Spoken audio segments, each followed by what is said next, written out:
especially in Indonesia. So this webinar on transnational education, having the objective to promote the development of partnership between Indonesia, UK, US, and Australian universities around the development of dual degree programs, as well as partnership that leads to capacity building projects. So from Indonesia, the invitation is sent to about 150 universities, which 97 confirmed to attend these events. And this webinar is also will be on YouTube, live streaming on YouTube, so it can reach a wider audience, which hopefully will be a start of collaboration between universities in these 4 countries.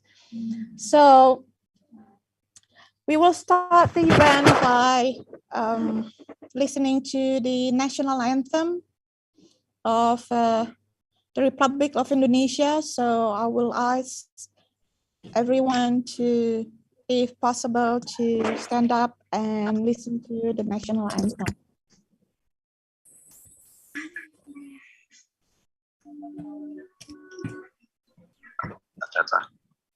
Baik, makasih itu catatannya.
I would like to welcome everyone to speak. Recording in progress. Just to remind you that this event is organized and supported by the Ministry of Education, Higher Education Directorate General, organized by Cormac Consultancy Group and Us Consulting. So I would like to welcome Mr. Charles Cormac to open this event by doing the opening remarks. So I give the time to Mr. Cormac to start this event. Thank you very much, and welcome everybody, and thank you very much for coming to attend this webinar, and I hope that you find it both useful and interesting. I'd like to start by thanking the Ministry and the Director General for supporting this webinar, and also thank Haifa and Oliver at Ask for all of the hard work that they've put in to help bring this together. And I'd also be remiss not to thank the 3 universities who've kindly agreed to come and talk to you about their strategies towards partnerships. So thank you to the University of Missouri, St. Louis, Canberra and Northumbria. I just quickly introduce myself and CCG. We're an organisation based in the UK. We've been established for 23 years, and we work with universities from the UK, the US and Australia on the development of their international partnerships, and particularly their transnational education partnerships. We have offices in all 3 countries, as well as a number of other offices in different parts of the world. We work for about 60 universities in total, and have developed literally hundreds of partnerships over the past 23 years. And we've also had the pleasure of working with a number of Indonesian universities over the past couple of years, supporting them in developing their partnerships, primarily at the moment with British universities. And it's nice to see a number of those here at this event. We're obviously here today to talk about partnerships, and it's an area, as I say, that we have a lot of experience in developing. We're currently involved, for example, in a major project to bring together 140 Ukrainian universities with 140 international universities to support them during the war with Russia, and also to support them as they redevelop post-conflict. And I think that's a key message of partnership. It's about universities working and supporting each other and learning from each other. It's not a one-way street, but for a partnership to be successful in the long run, it's also important that that partnership spans a range of areas. Obviously, today's focus will be primarily around the development of dual degree programs, but for a partnership to work, it should also include areas such as research, mobility, both student and staff, and of course capacity building and experience sharing. During the course of today's event, my colleague Aziz Bousafian, who's my co-director here at Cormac Consultancy Group, will give you a brief introduction to the various models of transnational education that are utilised by universities from the UK, the US and Australia. And then our colleagues from institutions in those markets will go into a little bit more detail about what they are looking to achieve through international partnerships. As you can imagine, Indonesia is a country where there's a huge interest from the international community to work and partner with institutions. And our role is really to give you the information today, but then of course we're happy to help, as we have done already with for some Indonesian universities, in the search for the right partner for them. So whilst we hope this is the start of a discussion that will go on for some time, and obviously all universities who attend, we're more than delighted to speak to them on an individual basis at the end of this webinar. So thank you, Haifa, very much for organising this, and I shall hand back to you. Thank you, Charles. So next we will listen to the video of Acting Director General of Higher Education, who is unfortunately not joining today's session, but we already prepared opening remarks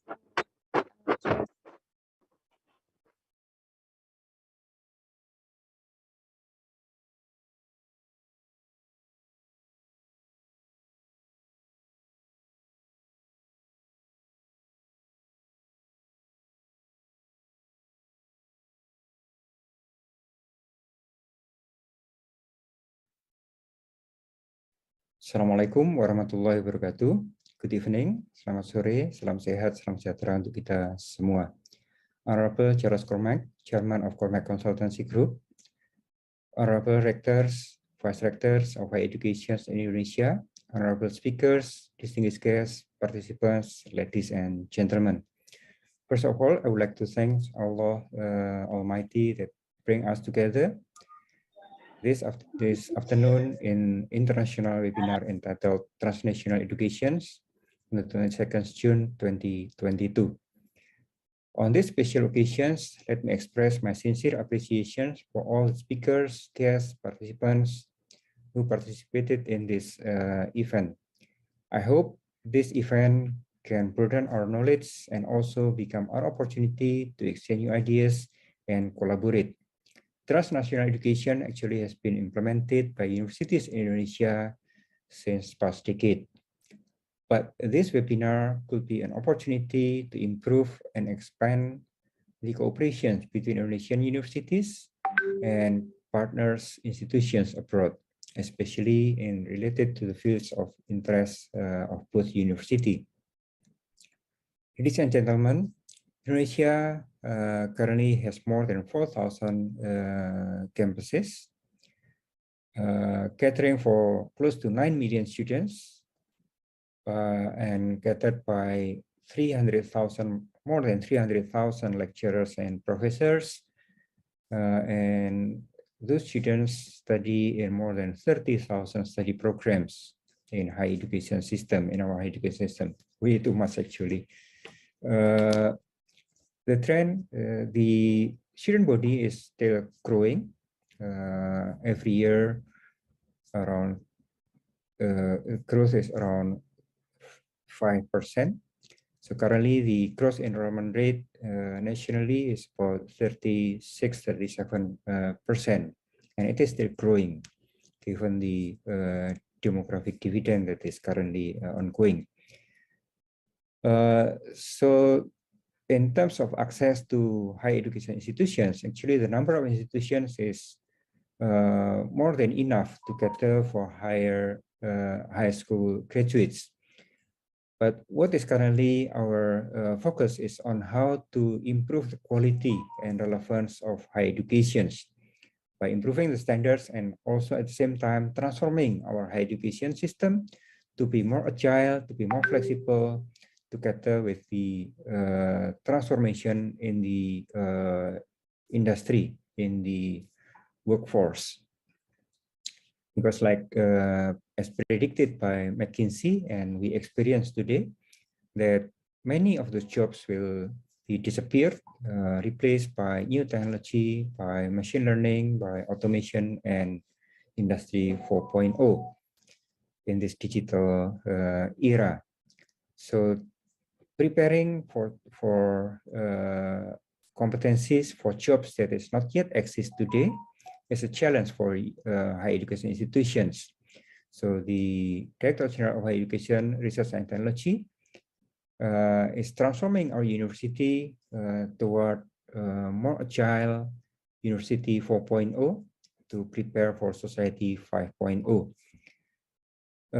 And for that, we need university, we encourage university to collaborate with all partners, all stakeholders in the industry, in the society, in the work, in the professional world, as well as collaborate globally with international partners. Distinguished participants, COVID-19 has shaped what we do today. It changed the way we operate our university, especially in learning management and management process. And now we turn into online learning. And nationally, we prepare national learning management system, which we developed to be shared by higher education institutions. It can cater for more than 1 million students through SPADA, the Indonesia Online Learning System. Now more than 400 universities and higher education institutions share their courses through SPADA.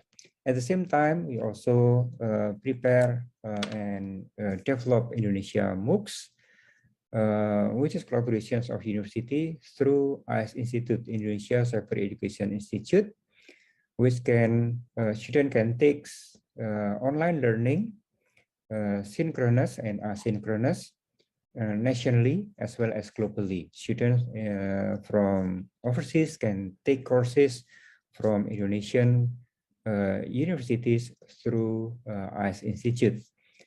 Ladies and gentlemen, Director General of Higher Education, Research and Technology, encourage university through higher education transformation policy by encouraging every higher education institutions to aim for 8 key performance indicators that will transform our university to be more agile, to be more responsive, to be more adaptive and creative in facing this global challenge of Industry 4.0 and preparing for Society 5.0.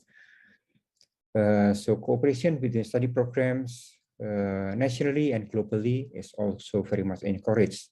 This year we sent about 1,500 students abroad for 1 semester in partner institutions globally.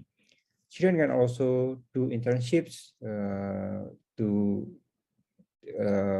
take micro credentials, to do humanitarian activities, to teach in remote schools and many other activities, and all as part of the degree, as part of the 144 credits the student has to earn to get the degree. And for that, we develop national programs for Campus Merdeka or Emancipated Learning. To encourage university to collaborate with partners in industries, we also prepare a matching fund. Basically, we match every commitment of partners, of industries, of organizations to work with our university. For every dollars they commit, we match with the same dollars through Keterika Matching Fund. And this year, government is preparing 1 trillion rupiah, so 1,000 billion rupiah to match the commitment of partners in collaboration with our universities. So those are some of the transformation that we currently doing, and we do hope that our university can become more agile and through collaborations with all partners can transform into the future. Before I close my remark, I hope this webinar will bring a new insight about transnational educations as well as participative emancipated learning that could improve the quality of our education and create global visions of human resource into the future. Thank you very much. Wassalamualaikum warahmatullahi wabarakatuh. Waalaikumsalam warahmatullahi wabarakatuh. I would like to welcome Acting Secretary of Director General of Higher Education, Professor Cicik Sri Cahyandari, to do the opening speech. Prof. Okay, thank you, Heva. Yeah. First, I would like to thanks to Heva for the time. The Honorable Professor Nizam as Acting Director General for Higher Education, Research and Technology, the Honorable Dr. Sofwan Effendi, the Director for Human Resources, and the Honorable Mr. Charles Cormack, the Chairman of Cormack Consultancy Group, and the Honorable Rector and Vice Rector of Higher Education in Indonesia, the honorable speakers, distinguished guests, and participants, ladies and gentlemen. Assalamualaikum warahmatullahi wabarakatuh, and good evening, and may peace, the prosperity be upon you all. Today, I'm very glad to be here with you in this international webinar entitled Transnational Education on 22nd of June 2022. And I'm very happy to see the speakers from around the world that previously I would like to say thanks for you to joining us for today. And even though we are separated by place and time, actually, but now the technology is very near to us, and but some of you still give up your time to be here. And I would like to thanks to the ASK Consulting and Korma Consultancy Group as our partners that brings the speakers with us today. And then, but last but not least, I would like to say thanks you to all participants for today's webinar. And ladies and gentlemen, we believe that technology and information has shaped that what we are today. Actually, boundaries between nation and state is limitless. Sorry. So today we could send and receive any information from around the world, especially shaping our higher education model in new era. And therefore, transnational education occurs and give us an opportunity to learn and exchange the point of view with the global learners. I have an optimism that this webinar will give us a positive effect to all participants and stakeholders. And I hope it will improve the cooperation between Indonesian university and some universities from USA, UK, and Australia. And it could be built through the online or distance learning, joint degree, a dual degree, quality arrangement, and accreditation in all level academics such as undergraduate, postgraduate, as well as the doctoral program. This webinar actually has invited all academic state university members and some private universities which already have cooperation with USA, UK, and Australia partners.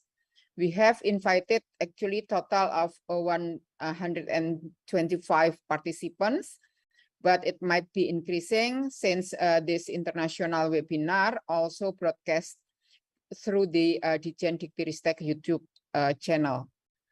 The Directorate General for Higher Education, together with the ASK Consulting and Korma Consultancy Group, made this international webinar actually. And then this webinar will explain about transnational education from several state perspectives, such as United States of America, United Kingdom, and Australia. Today's webinar will have some foreign speakers from Korma Consultancy Group, University of Canberra, University of St. Louis, Missouri, and Northumbria University. We will also hear the joint program regulation by the Directorate General of Higher Education that will be delivered by Mr. Sofwan Effendi, or our director for the resources, and some case studies that has been run by Universitas Pajajaran or Pajajaran University that will be delivered by Mr. Roni Lesmana, and also Universitas Trisakti with represented by Mrs. Amalia Zuhra. Ladies and gentlemen, in conclusion, I hope that this international webinar will bring us some insight about the transnational education. Moreover, it is possible to have cooperation between Indonesia and overseas university, especially in the field of specifically that will be explained on this evening. Have a fruitful discussion. Please enjoy the webinar and thank you very much. And wabillahi taufiq walhidayah. Wassalamualaikum warahmatullahi wabarakatuh. Thank you, Eva. Time is yours. Thank you. Thank you, Professor Cici, for your insights. I think everyone can agree that today's session is really aligned with the direction, policy, and the strategy of Higher Ed Directorate General to basically increase the quality of the higher education offering in Indonesia. So before we move on to the next session, I would like to remind everyone to stay on mute. And to those, just for everyone to know, so this is a hybrid event. So some of the participants is actually gather in Hotel Century in Jakarta. So for those who's joining offline, make sure that your handphone is remain on mute, and also your probably your laptop, just to make sure that everyone stay focused on the session. So we move on to the next presentation, which is basically an overall understanding on what will be the best practice for transnational education models.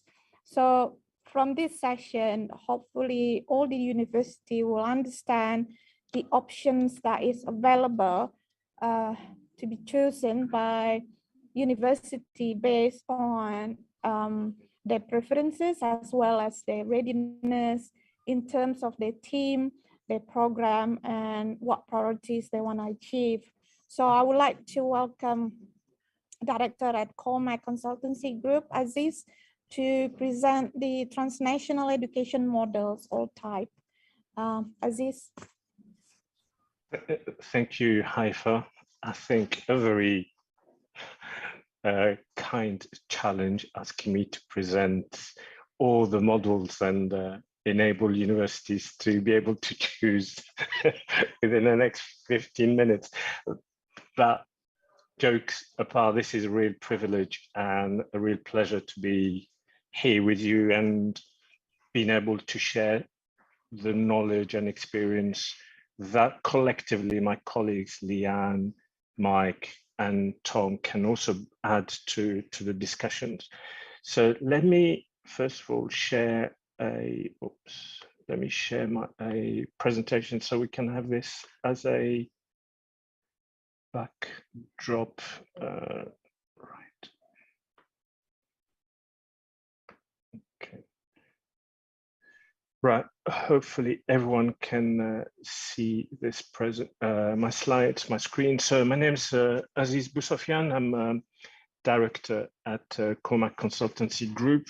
And in terms of, to give you some context and some background, before joining Charles, I spent some 20 years working at one of the largest UK universities responsible for international partnerships and developing TNE all the way from Canada, the west part of the world, all the way to places such as Malaysia, Singapore, spent several weeks and visits to Indonesia, trying to develop similar types of TNE partnerships. So the purpose of the next 15 minutes is really to give you an insight at high level without boring you to death, as I can see a very long agenda for us today. So it's to give you a sense of what is TNE, the various models, but critically also to hopefully give you the reassurance that these models can make a significant impact on the quality of education in the host countries, but also to give you confidence that these give the students the right type of opportunities. So in terms of definitions, what we're looking at in this TNE discussions, we're looking at models where it's education qualifications that cross borders. So it's not the direct recruitment of students, but very much about qualifications being mobile. They're based on partnerships and cooperation between institutions. So it's a key requirement in our discussions that it's built on cooperation. As I said already, it relies on programs, credentials being mobile, so it gives the chance to the students in the host country to access those programs and credentials. It may also include the models where it's the international university that crosses borders, so that's your typical international branch campus model. And within the TNE models, you've got either arrangements where the students gained one qualification, and that's the qualification of the international university only, so a single award, a single degree, or you can have arrangement where the students gain two certificates, and some arrangements are described as double degrees and others are called dual degrees. What I want to do today is talk about joint degrees, and that's the degrees where you have one certificate but two university logos. That's very complex, and I think outside the scope of today's discussions, certainly within the time limits that we have. Okay, so why engage in TNE? And I think Professor Nazim has already given a very strong rationale and a very strong argument why nations and countries such as Indonesia should encourage local and national universities to engage in TNE partnerships. But looking at it from whether it's the UK, US, or Australia, TNE is a core pillar of internationalization strategy. 10, 15 years ago, it was a side activity that only a handful of particularly UK universities engaged in. Now it's a core activity. One of the main reasons is because all universities are mindful of their international reputations, international ranking, and if you look at what impacts significantly in terms of ranking is citation, reputation, and how well the brand is known, and that's achieved primarily through partnerships. So universities that do not have an extensive network of partners do not tend to rise up the various reputational ranking. TNE specifically serves various strategic objectives. Of course, for the international universities, it's an opportunity to recruit and reach additional students. It allows the university to be present in other regions of the world other than China and India, for instance. It allows the university to reach new audiences. So it's not just about working to recruit students or deliver programs to students, but it's an opportunity to work with local governments, to work with local industries. It serves the primary mission of universities, which is bringing quality education to students everywhere in the world. And so TNE enables universities to widen their access, to make their programs affordable. It serves the capacity building agenda because, as Professor Nazim mentioned earlier on, there is this need globally to improve pedagogies, to bring in new practices. That's what TNE can achieve, but it also, for the international university, TNE allows them to work in new environments and benefit from working in different cultures and with different partners. There is increasingly the sustainability agenda. All universities have to be mindful of their air miles and carbon footprint and the impact they have, whether it's in terms of expanding the size of their campus or how many times they board a plane. So by making the program travel rather than staff and students, that has a positive impact on the environment.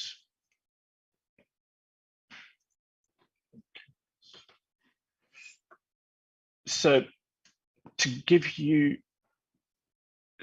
some figure to illustrate how TNE is now a very important activity amongst international universities, and I'm picking the UK for mainly two reasons.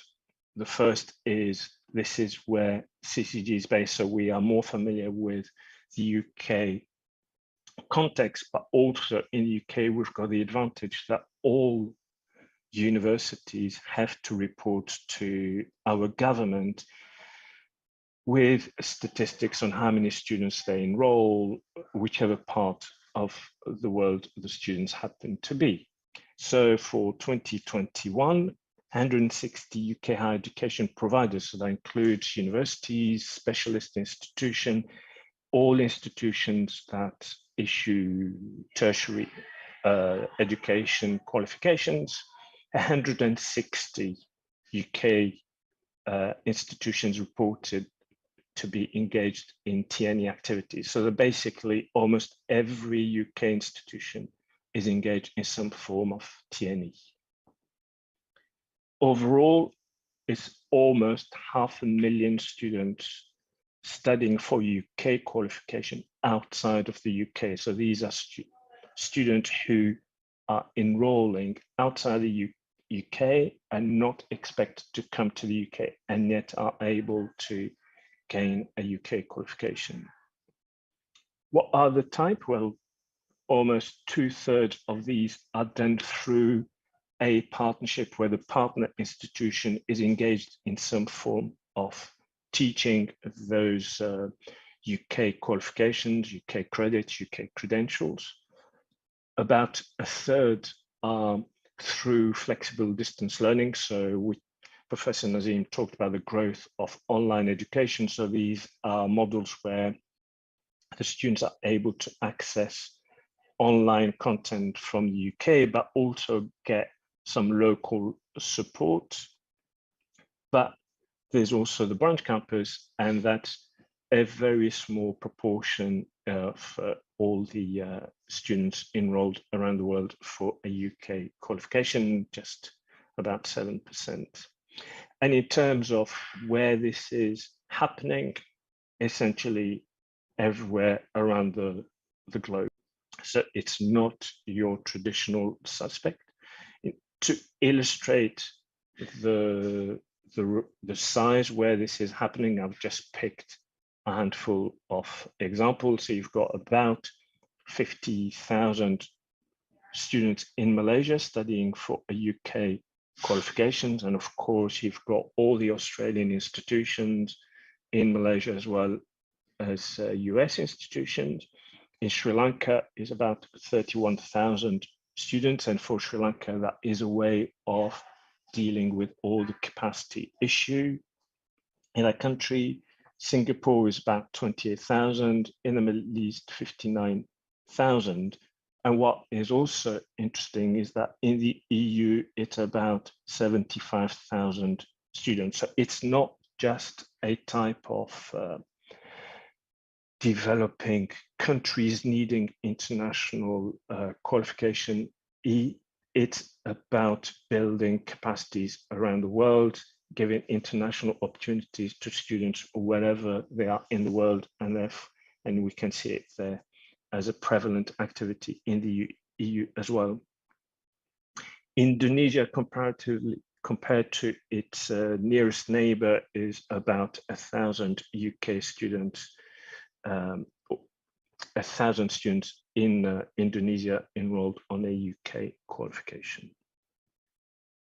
So that kind of gives you an idea of the numbers. Now, the various model. So most people have heard of the franchised degree, but essentially what that is the same program that the international university developed, the same content, the same structure, is being delivered by the local partner. It's the same regulation, same title, the same experience from an academic delivery. The validated provision, it's very similar. The key difference here is that the program has been developed by the local partner, sorry, not the international partner, but the local partner, but it's accredited and validated, so approved, recognized by the international partner as being equivalent to what they've done themselves. In some countries, so for example, in Hong Kong, in Singapore, in Malaysia, they would only allow franchised degrees because that gives them the assurance that what is being delivered in their country is exactly the same as what is being delivered at home by the international universities, the same content, the same pedagogy. Other models of TNE are the flexible or blended mode. So that's a partnership where the content is delivered online by the in the UK, US, Australian university, the international university, and the local partner provides that campus experience, which is key to retention, to the quality of experience, and provide all that wraparound support and academic guidance that students need. We've heard that the particular focus is around double and dual degrees for today.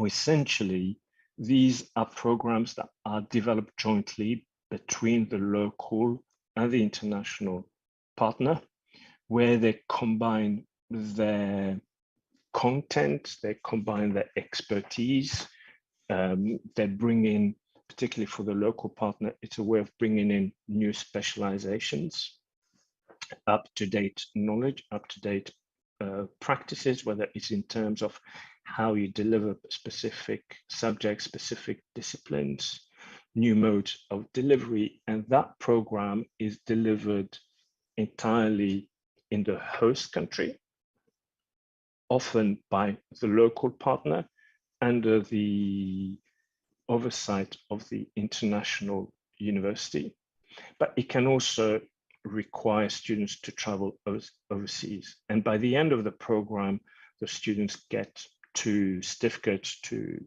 diplomas, and often there are joint regulations developed to govern that specific program. One thing to add here is when you develop a partnership, it does not mean you have to do only one of these. And my colleagues here, particularly Tom, can speak about they engage in a variety, in a mix of these partnership models. Some universities will only do one type because that's what they're comfortable with, and others will mix the portfolio of partnerships depending on where they're operating in the world, as well as what the local legislation allows them to do. Okay. Now, a key consideration, and as I said, in order to, bring confidence to the host country, it's important to remember that the students on these partnerships are also considered as students of the international university, and therefore have the same rights, same privileges as the students who are sitting a few thousand miles away.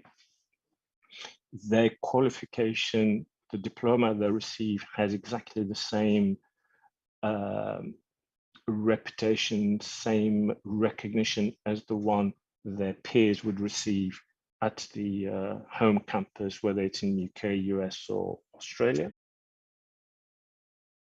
For students in the US is the various accreditation agencies, and Australia is TEXA. So whatever happens overseas need to replicate the requirements that happen in country. All these partnerships are governed by a memorandum of agreement that lists the roles, responsibilities, but also key how the interests and rights of the students are protected. The TNE programs fall under the international universities regulations, as well as the local university when it's double or dual degrees.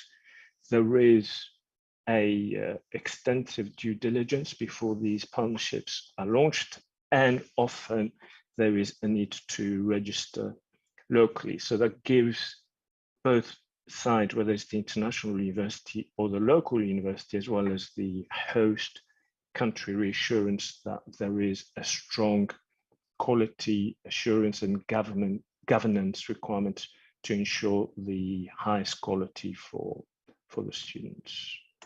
Finally, just as my time is going. So finally, I think it's worth remembering that these partnerships, whether it's the franchise, whether it's the double degree, they serve the students because they allow them to access international qualifications, international education in a way that is affordable and does not require them to leave their country, their family, in some instances to abandon their job to go overseas. For the international university that are, whether they come from the UK or other parts of the world, it's an opportunity to grow, to build their brand in new parts of the world. It gives them new opportunities to engage with local government, local industry. It's new research opportunities. And even for their own staff and students, it's an opportunity to create additional international experience opportunities. For the local institutions, is that reputational gain. It's a way of enhancing the quality of their portfolio and pedagogy. We heard it earlier on at the start of this event. It gives them a chance to access research opportunities and staff development. Often these partnerships allow local staff to enroll as PhD students and researchers for the international partners. And also for the local institution, it's a chance to grow their own recruitment, not just nationally or regionally, but also to become international players. For the host country, it's a chance to attract, being open to TNE is an opportunity to attract international universities. Enabling various TNE models means a broader number of international universities can play a role and make an impact in a host country. Key for the host country, bring in the qualifications and bringing these TNE opportunities stops the brain drain. And there is a global kind of hunt and chase for international talent. So bringing the degrees helps host countries keep their brightest and most talented students in a country. In a way, it forces local institutions to improve because you are bringing competition in the country, capacity building through greater research partnerships and new pedagogies, new practices.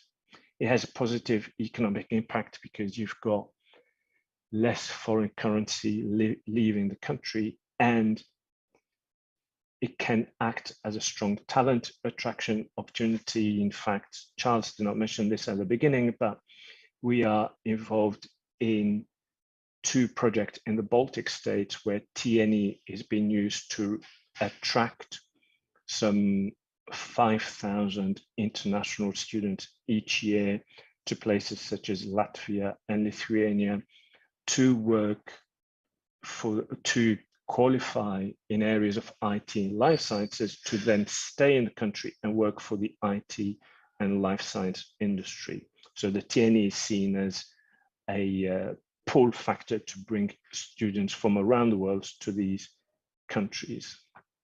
And finally, to remember that all these partnerships are governed and managed through very robust quality assurance system. And all I have to say is terima kasih, and it's been a pleasure talking to you this morning.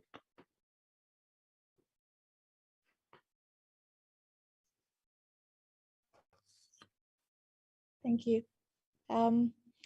I would like to highlight the conclusion, Aziz, if you don't mind, that this basically needs to benefit all stakeholders. So it has to be something mutual. Can everyone in the ecosystem have to benefit from this partnership? So Aziz has explained very clearly on the various models that can be chosen by the higher ed institution. The next 4 presentation, this event probably needs to be in 2 days rather than 150 minutes. So in the next 4 presentation, the institution can learn from each countries, because different jurisdiction probably have a different set of requirements, a different set of policy and regulation. So I think it's good to have a good understanding on each country's particular requirements. So we're gonna start with the Australia perspective. So I would like to welcome Mike Ferguson, the Director of Global Student Recruitment from University of Canberra, Australia, who is gonna explain the transnational education model within the Australia perspective. Mr. Ferguson.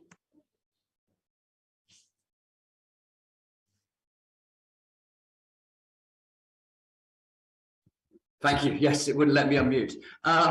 Welcome everyone, and look, thank you for the opportunity to speak to you all this afternoon. I do have a very short presentation, which I'm going to endeavour to share if it will let me do so. It does. Brilliant. So I'll just do that very quickly with you all. Look, what I was going to do this afternoon was just give you the Australian perspective rather than talk specifically about my university, because I think that's probably going to be most valuable to all of you, and just share a couple of case studies that we've done at the University of Canberra, but also other Australian universities have undertaken in Indonesia that have been highly successful. So before I get into that, and just following on some of the points that Aziz mentioned, I thought it would just be useful to set the scene and just give you a little bit of information and background about what Australian universities might be looking to achieve in Indonesia.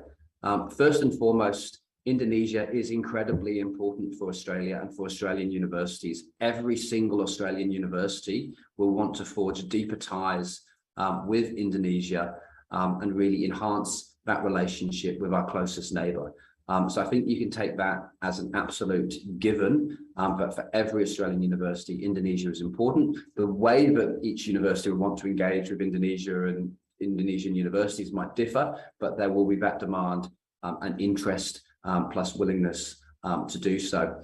Part of that is also driven. Australia, in the last 6 months or so, released its new international education strategy. And a big part of that strategy is diversification, both in terms of the markets that places students come from to study in Australia, but also in terms of the mode of education delivery. And while Indonesia is a very important source of international students for Australia, it's perhaps underrepresented in terms of the quantity who come every year to study in our universities. So we're looking at probably about 2,000 to 3,000 students per year coming to study in Australia, which is far below the numbers who come from other countries in Asia as well. So it's a big priority of Australian universities to grow the number of Indonesian students. The other aspect that I mentioned about the different types of models, and Aziz outlined those in detail in the last presentation. My next and last slide also covers that to some degree, and I'll just skip through that given Aziz's presentation, but just to emphasize some of the particular ones that Australian universities are focused on. Typically, Australian universities have arrangements. They've been quite active in transnational education, but the level or the extent of transnational education in Australia has dwarfed, was far smaller than what the UK has delivered. So under the new strategy, there's a big priority and a big push for Australian universities to do a lot more overseas, to invest a lot more in transnational education and look at new and innovative models. The rationale for Australian universities to do this, it's similar to what other speakers have mentioned, but from the start, building academic research linkages, particularly identifying opportunities for student mobility, and that can go both ways, both in terms of Indonesian students coming to Australia, but also in terms of our Australian students going to Indonesia for study experiences, particularly as part of our new Colombo plan, where the Australian government provides funding for Australian students to go overseas and have both study abroad and exchange experiences. The other rationale why Australian universities might want to partner with Indonesian universities and explore transnational education in Indonesia is about reputation and branding. And Aziz, I recall, mentioned about rankings and all of those aspects. That's certainly part of it, but certainly high caliber partnerships can really boost the awareness of Australian universities within the broader Indonesian market and enhance both their brand and reputation. So that's really easier than others to deliver. Certainly something like an articulation arrangement or a dual degree is generally relatively simple for an Australian university. The University of Canberra, we've got articulation arrangements currently with 3 Indonesian universities. They've been quite successful. Many of them have been in place for some of them up to 10 years.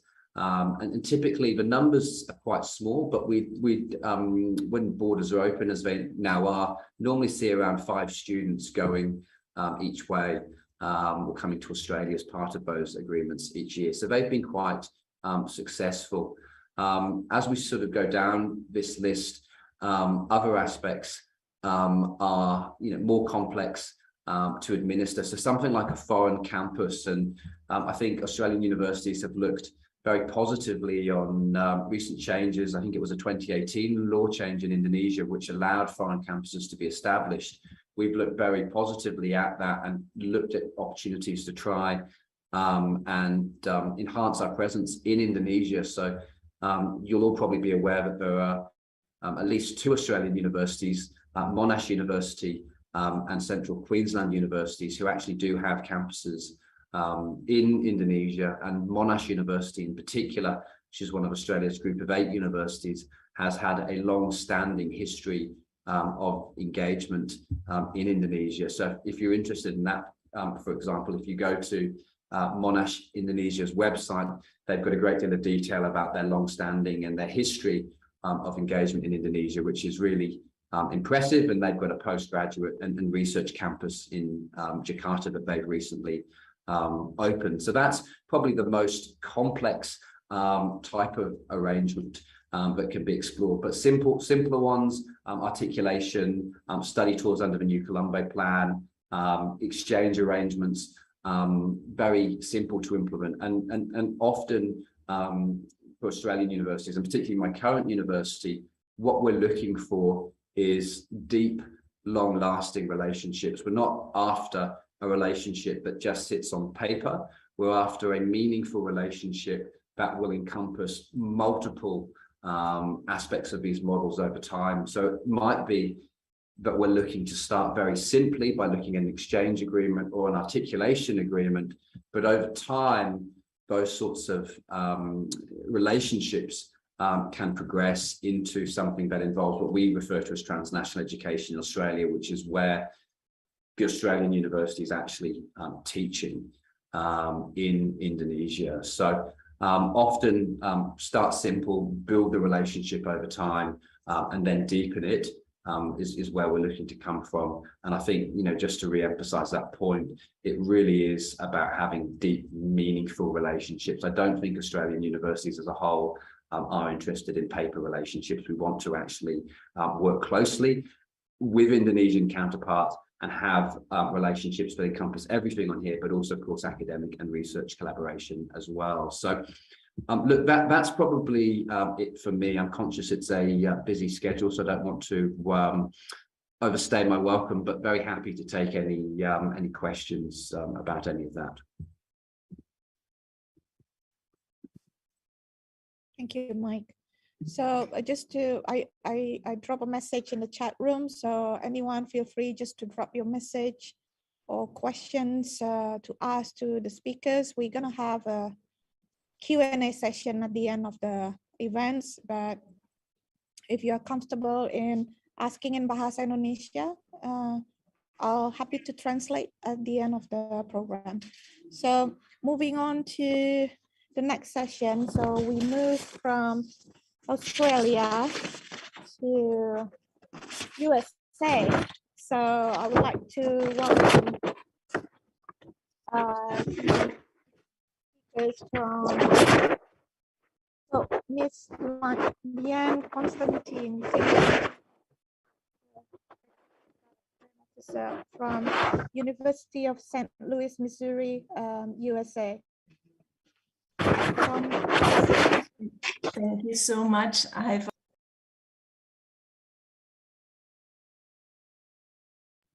you still on mute?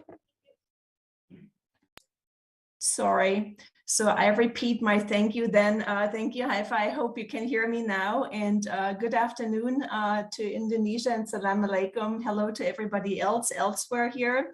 I also want to thank the organizers, the Directorate General of Higher Education and Cormick Consultants and ASK Consultants for giving me the opportunity to help discuss TNA models across the globe here and to help with the American perspective as I'm able to I'm looking forward to feature our university and our experience here. So my name is Liane Constantine. I oversee international affairs at the University of Missouri, St. Louis in the United States. I'm originally from Germany, and I have worked previously, before joining my university here in the United States, I've worked for the German Academic Exchange Service for many years. Many of you are familiar with the DAAD, and also for the German Federal Ministry of Education and Research in Asia, largely focusing on education and innovation partnerships and largely on capacity building. I've been in the United States for 10 years and with my university for 6 years. And I'd like to share my screen here. And I have a few slides for you. I don't know if you can see them already. Is that, can you see that, Haifa? Yeah, okay, perfect. I think I have too many slides, so I go in the opposite direction than Mike, but I'll be quick and I will not steal from other presenters here. So I will give you a short introduction about who we are. Then I'll move over to TNE models in the United States and at UMSL. And I've decided to feature our strongest model at my university for you and to take a deep dive there, being open for discussion afterwards. So 1 second, I will actually, right. So we are, you can see the screen here. We are located in the heart of the United States. It's also really called the heartland. In the state of Missouri, that is also shaped out here on the right-hand side in blue. In the city of St. Louis, we're a Tier 1 public research university, not a private one. We are part of the so-called University of Missouri system, as every state in the United States is obligated to offer public education. So we are one of those systems, and our campus is located in the biggest metropolitan area in the state of Missouri, and the city is called St. Louis. And for everybody on the call who has never heard of St. Louis, you're in great company. Coming over from Germany, I was not familiar with the area, planned to stay 2 years, and fast forward, I'm still there because of the next bullet point here. We are also the fastest growing city for entrepreneurship in the United States. It's a little, as we call it, UMSL, UMSL, UMSL, is not like many other American universities reaching their internationalization through direct student recruitment, but our backbone have always been partnerships. And that was my personal reason to actually join that particular university for what they're doing in this space and what we're still doing in this space, and now being in charge of the unit doing so. So Aziz has given me a great head in the broader sense and with the various models that are possible there. We do have international enrollment for sure in our online education. And we happen to be one of the best ranked online program universities in the entire Midwest region in the United States.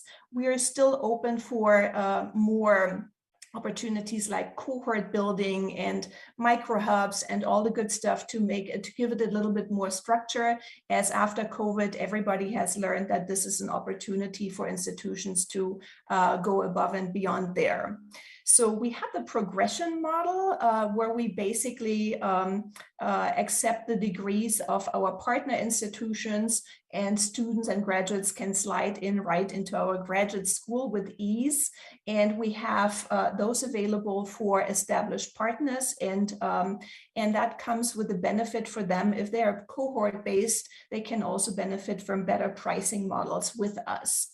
Right in the center is the core piece of our discussion here. I believe, from what I've heard so far, the dual or double degree programming. And we have several of those 2+2 articulations.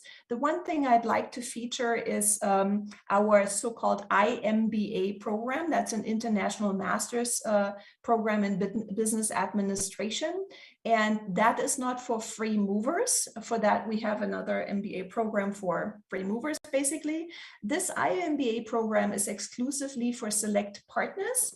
It's 1+1, a two-way mobility, also for our own students to gain the international experience they desire.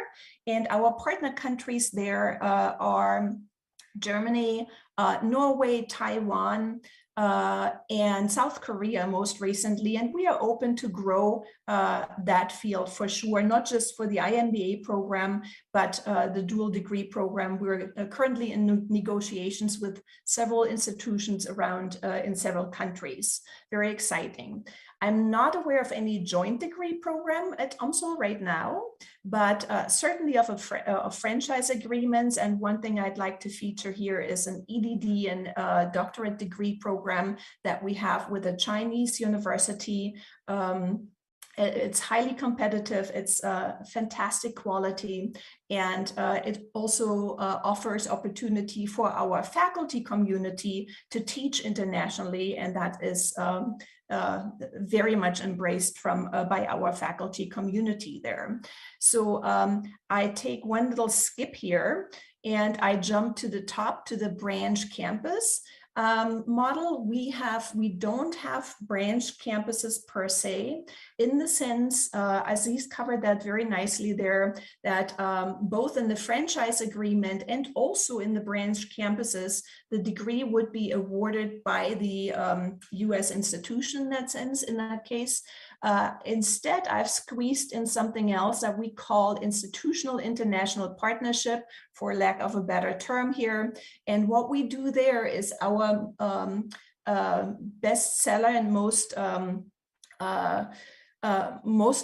respected model we have in international partnerships, because we are foundation members for the two first American-style universities in the countries of Oman and Kuwait.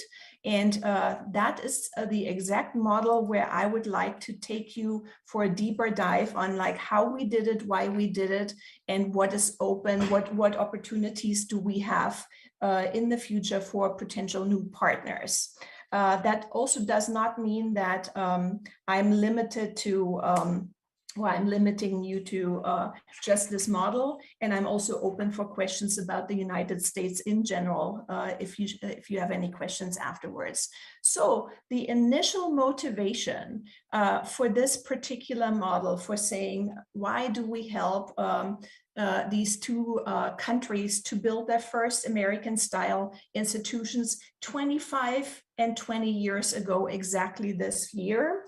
To give you a little bit of a background, in the end of the 1990s, so soon after the Gulf War, there was a big shift in the Arab world toward opening their educational markets for all the reasons that Aziz has mentioned before, diversification, and you see that on the right-hand side here in the on that slide. Why are the Gulf region partners interested in that? So what they tried to do is they were trying to find a good structure, how to make it happen. And so one of the requirements was to seek permission for the establishment of a private institution, but with an accredited American or other international institution in order to have to steer the quality there. And another requirement was that the local partner would be the partner. Back then, 20 years ago, it was only for local partners to officially apply for the opening of those new private institutions. So what that caused was in Oman, that one of our most gifted alumni, an Omani alumnus from the University of Missouri, St. Louis, felt this is great timing. I come from UMSL, I have this awesome background, and I do know some potential investors. And why don't we use the momentum and create a small boutique like College of Business / College of Science for catering to our market, American style and right close to home. So that's what they did. And that was a little test project, so to speak. And just a few years later, that really caused some attention from regional partners. And well, my retired director from back then told me he was approached by more than 20 other potential partners of the Gulf region that looked at that model and said, can you help us as well? We have the right investors. Why don't we try this out? So fast forward, we decided to go for a team in Kuwait that was basically the leading professors of Kuwait National University that felt their educational market needed to see diversification on all levels that Aziz has covered before. And for UMSL, it was a fantastic opportunity for campus internationalization. So why did we go for this particular model, not to brand our own brand? Why didn't we say UMSL abroad?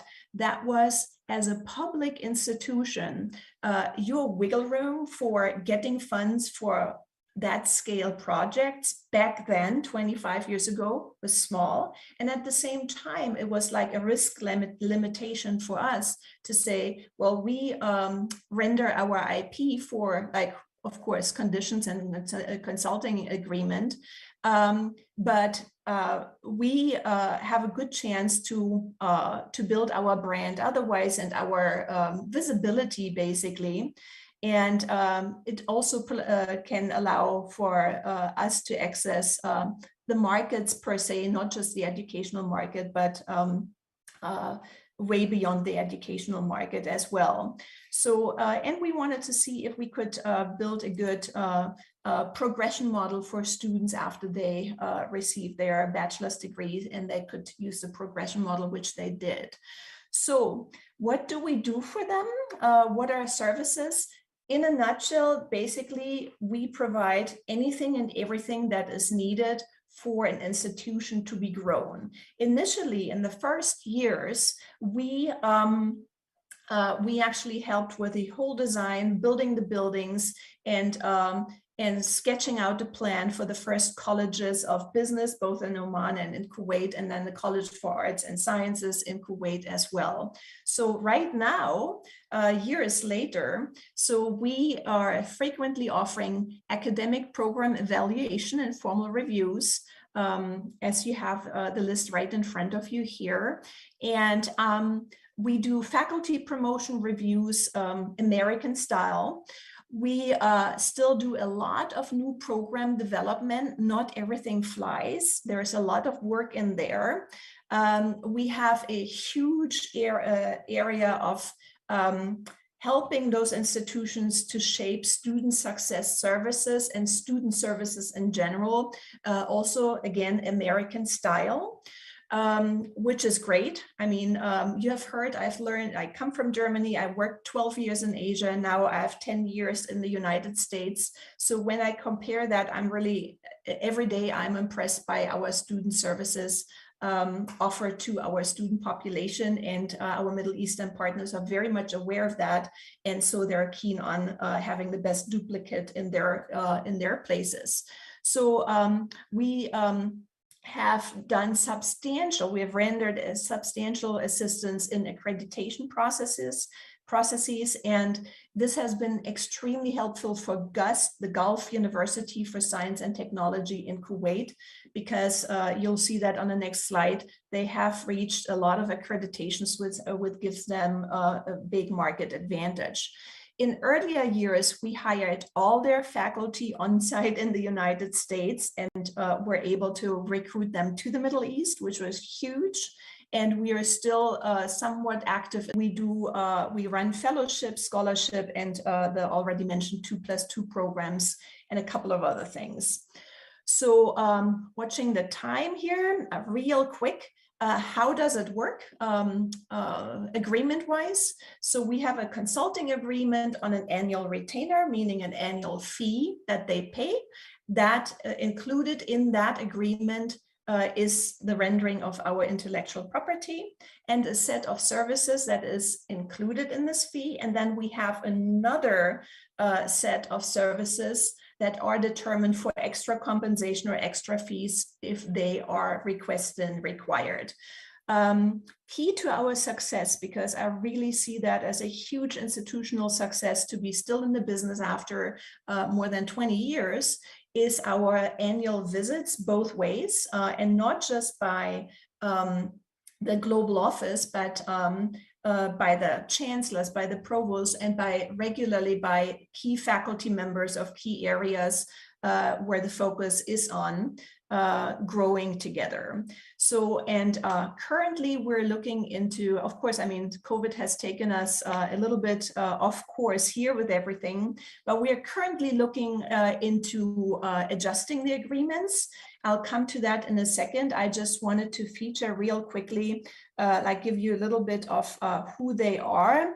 I still need to insert the websites of those institutions for sure. I just realized that. So MCBS, the Modern College of Business and Science in Muscat in Oman, started with a few hundred students in the early 2000s and is now at a student enrollment level of about 1,600. They offer undergraduate degrees in business and computer science, and they are accredited by the Accreditation Service for International Schools and Colleges. Their tuition is exclusively paid to MCBS, to the Omani institution. And then very typical for the Middle Eastern or the Gulf region, I should say, is that the government is supporting all institutions with scholarships, and there are systems to that. In Oman, there's about 80% of the students receiving those government scholarships, and they receive certificates that state the UMSL affiliation, so the affiliation with us as the University of Missouri St. Louis. Their tuition is mid-range within the Omani market, which is about 50% of our UMSL in-state tuition. And that is currently, depending on the major you study at my university, it hovers between $12,000 and $15,000 per year. The next slide is on GUS, the Gulf University for Science and Technology in Kuwait. Here, that institution is bigger and more robust, and from the beginning onwards, much larger scale also in the planning. Again, they started out with a few hundred students and have now reached the 4,000, even 4,200 student enrollment level.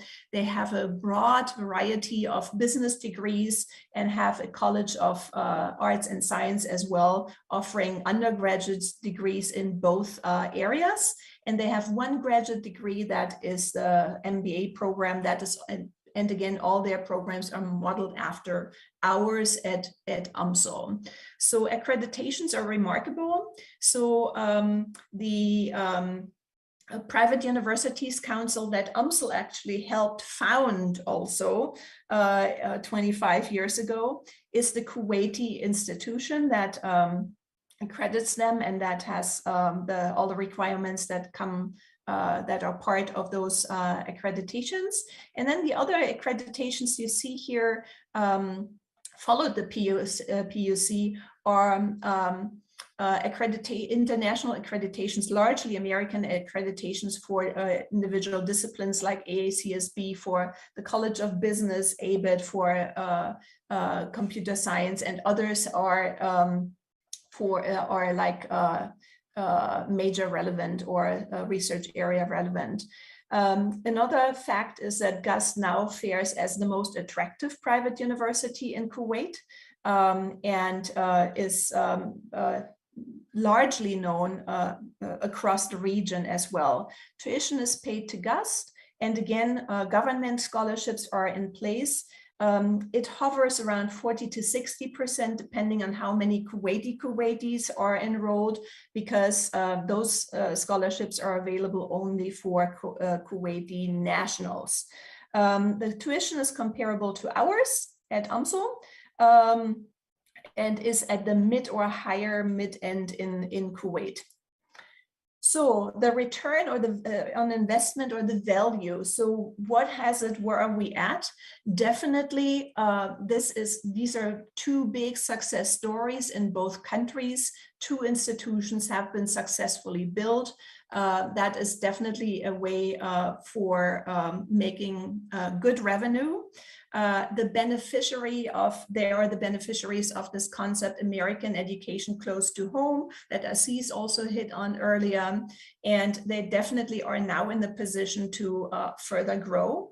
And after all these years, we have a solid partnership and friendship with both countries, with both Gulf partners.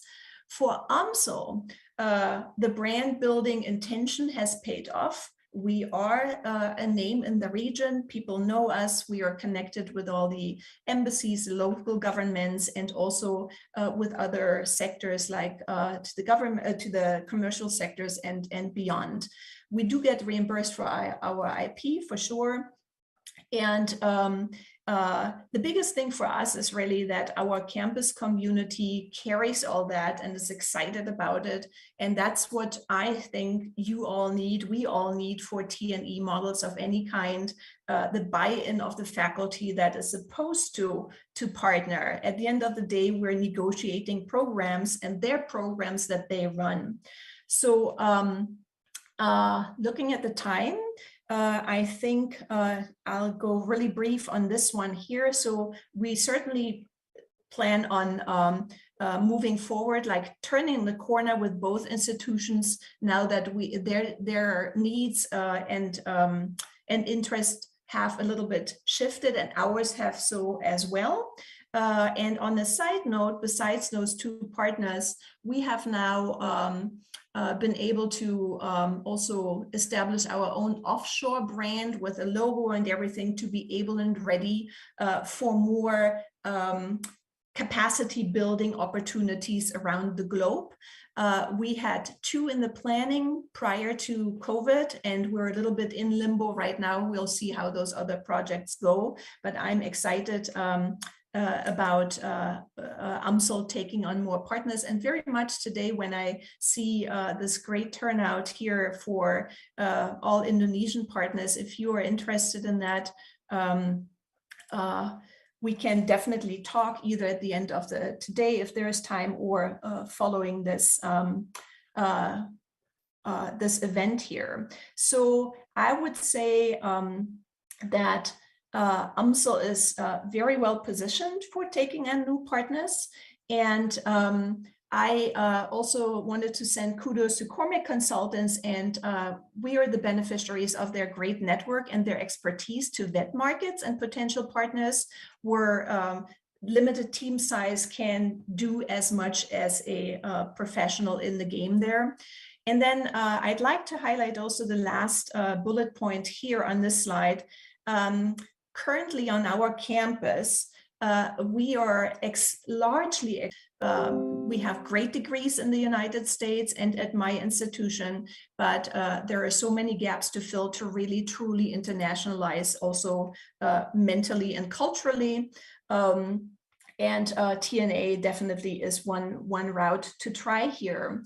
So with this, I can just say, I would claim we have an excellent cultural understanding, and we are able to design culture-specific services and offerings to cohorts across all TNE models. So I didn't want to cut it short for the two like institution building things, but definitely for the dual degree programming or exchanges of any kind, research collaborations, we're definitely ready to partner.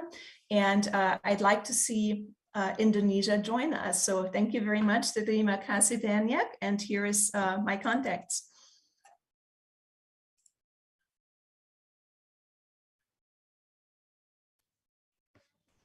Thank you, Leanne. We have a very active discussion in the chat box. So all participants, keep it coming. I'm sure the presenter is more than happy to answer your question, which they already did. I think there's one question for you, Leanne, so maybe you can have a look and answer the question. So the next session is from UK. So I would like to invite Tom Allardyce, Assistant Director TNE from Northumbria University, to present the UK perspective. So Tom, over to you.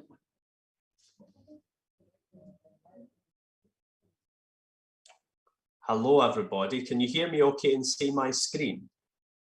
Yes, fantastic. Excellent start. I'm going to go into a different presentation mode, which will no doubt mess everything up, but let's have a shot. It is a pleasure to be here today with you. Thank you so much to Cormac Consultancy for the invitation. Indonesia is a market where I spend a lot of time working and thinking about our partnership activity. Because Northumbria University is one of probably the most active UK universities in Indonesia at the moment. As we talked about earlier, it is a relatively small TNE market for UK higher education. And later in the presentation, I will talk a little bit about some of the reasons for that. My presentation, I'm going to talk a little bit about the university, but really the focus is going to be on the case study around our partnership with BINUS, an Indonesian university based primarily in Jakarta. Well, certainly our partnership is Jakarta focused, but it is actually quite a large institution with campuses in multiple locations. So a little bit about Northumbria University to start off with, for those who might not be familiar with the institution. Northumbria is a research-intensive modern university with campuses in Newcastle upon Tyne, which is a relatively small city in the northeast of England. We also have a campus in London, right in the centre of the UK capital, and our most recent campus is in Amsterdam. You might know about something called Brexit, which happened a few years ago, and our campus in the Netherlands was established as a reaction to the decision to leave the European Union. We are the top-ranked post-92 university in the United Kingdom. So UK universities are divided up into different categories, partly defined by when they achieved university status. So Northumbria as an institution dates back to the 1800s, but we became a university in 1992. And around 40 universities got university status then, and we are the strongest of those universities. And that is partly because of our growing research profile. We're the fastest rising UK university for research power, as per the recently published research excellence framework results, where we had very strong results. Northumbria is also a very active institution for transnational education. We have been operating in TNE for over 20 years. We currently have 17 partnerships of varying sizes and configurations operating across 10 countries. And in Aziz's presentation, he talked about some of the top locations like Singapore and Hong Kong, the Middle East. We operate in all those locations, plus some slightly unusual destinations, such as Grenada in the Caribbean, where we operate a medical partnership. Many partnerships which Northumbria operate follow a standard franchise model where we provide a programme to a partner institution and they deliver that programme on Northumbria's behalf. So most of our partnerships will follow that model. We don't currently operate any international validation partnerships. We have some dual degree partnerships, but in terms of size, scale, most of our partnerships are franchise based. However, our partnership in Indonesia is entirely unique within our portfolio because it's really had to be designed around the Indonesian regulatory environment, and also over time it has really evolved as regulations in Indonesia have changed.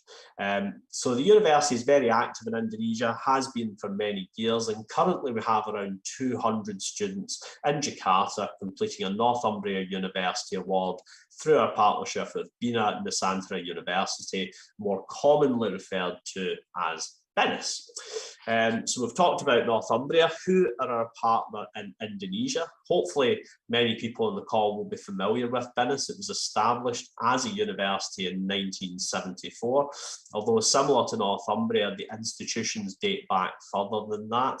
It has an impressive range of international accreditations, including AACSB, which is also an accreditation that Northumbria hold.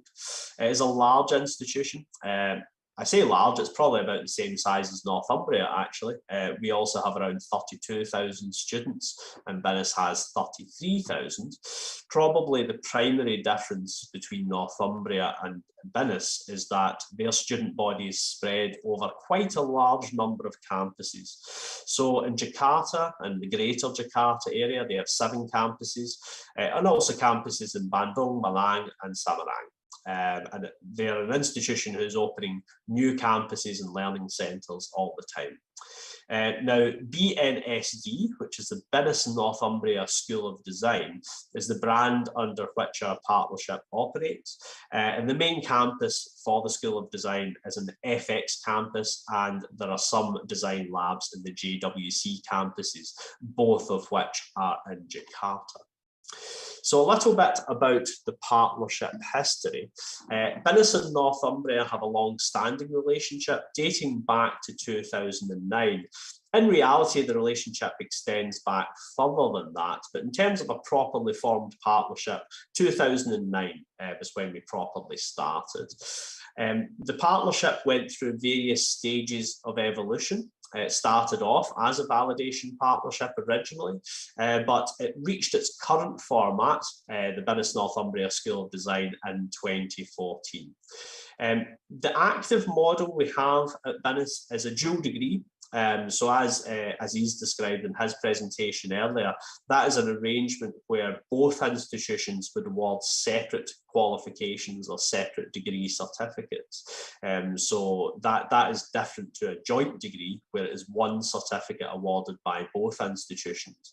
And we do have some partnerships which follow that model.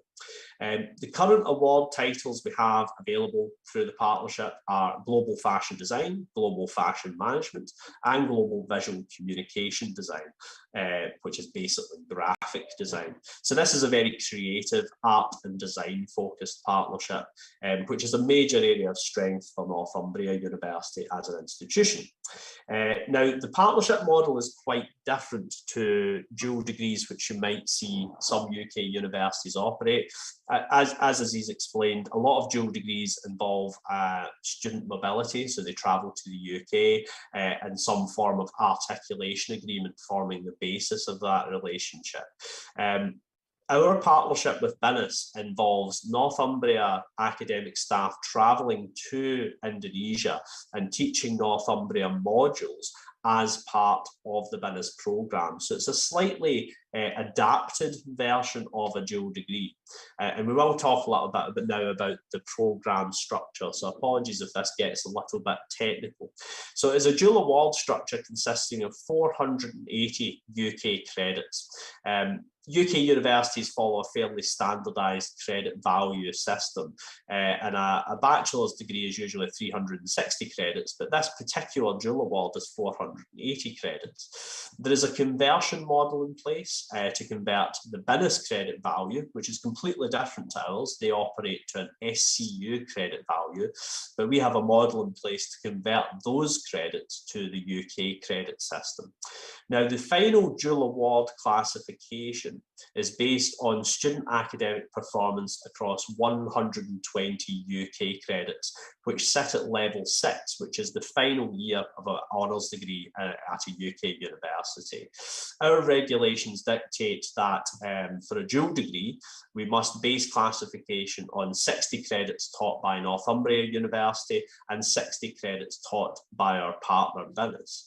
However, in this model, the credits taught by Northumbria University are actually embedded in the programme structure in Indonesia, as we'll talk about in a second.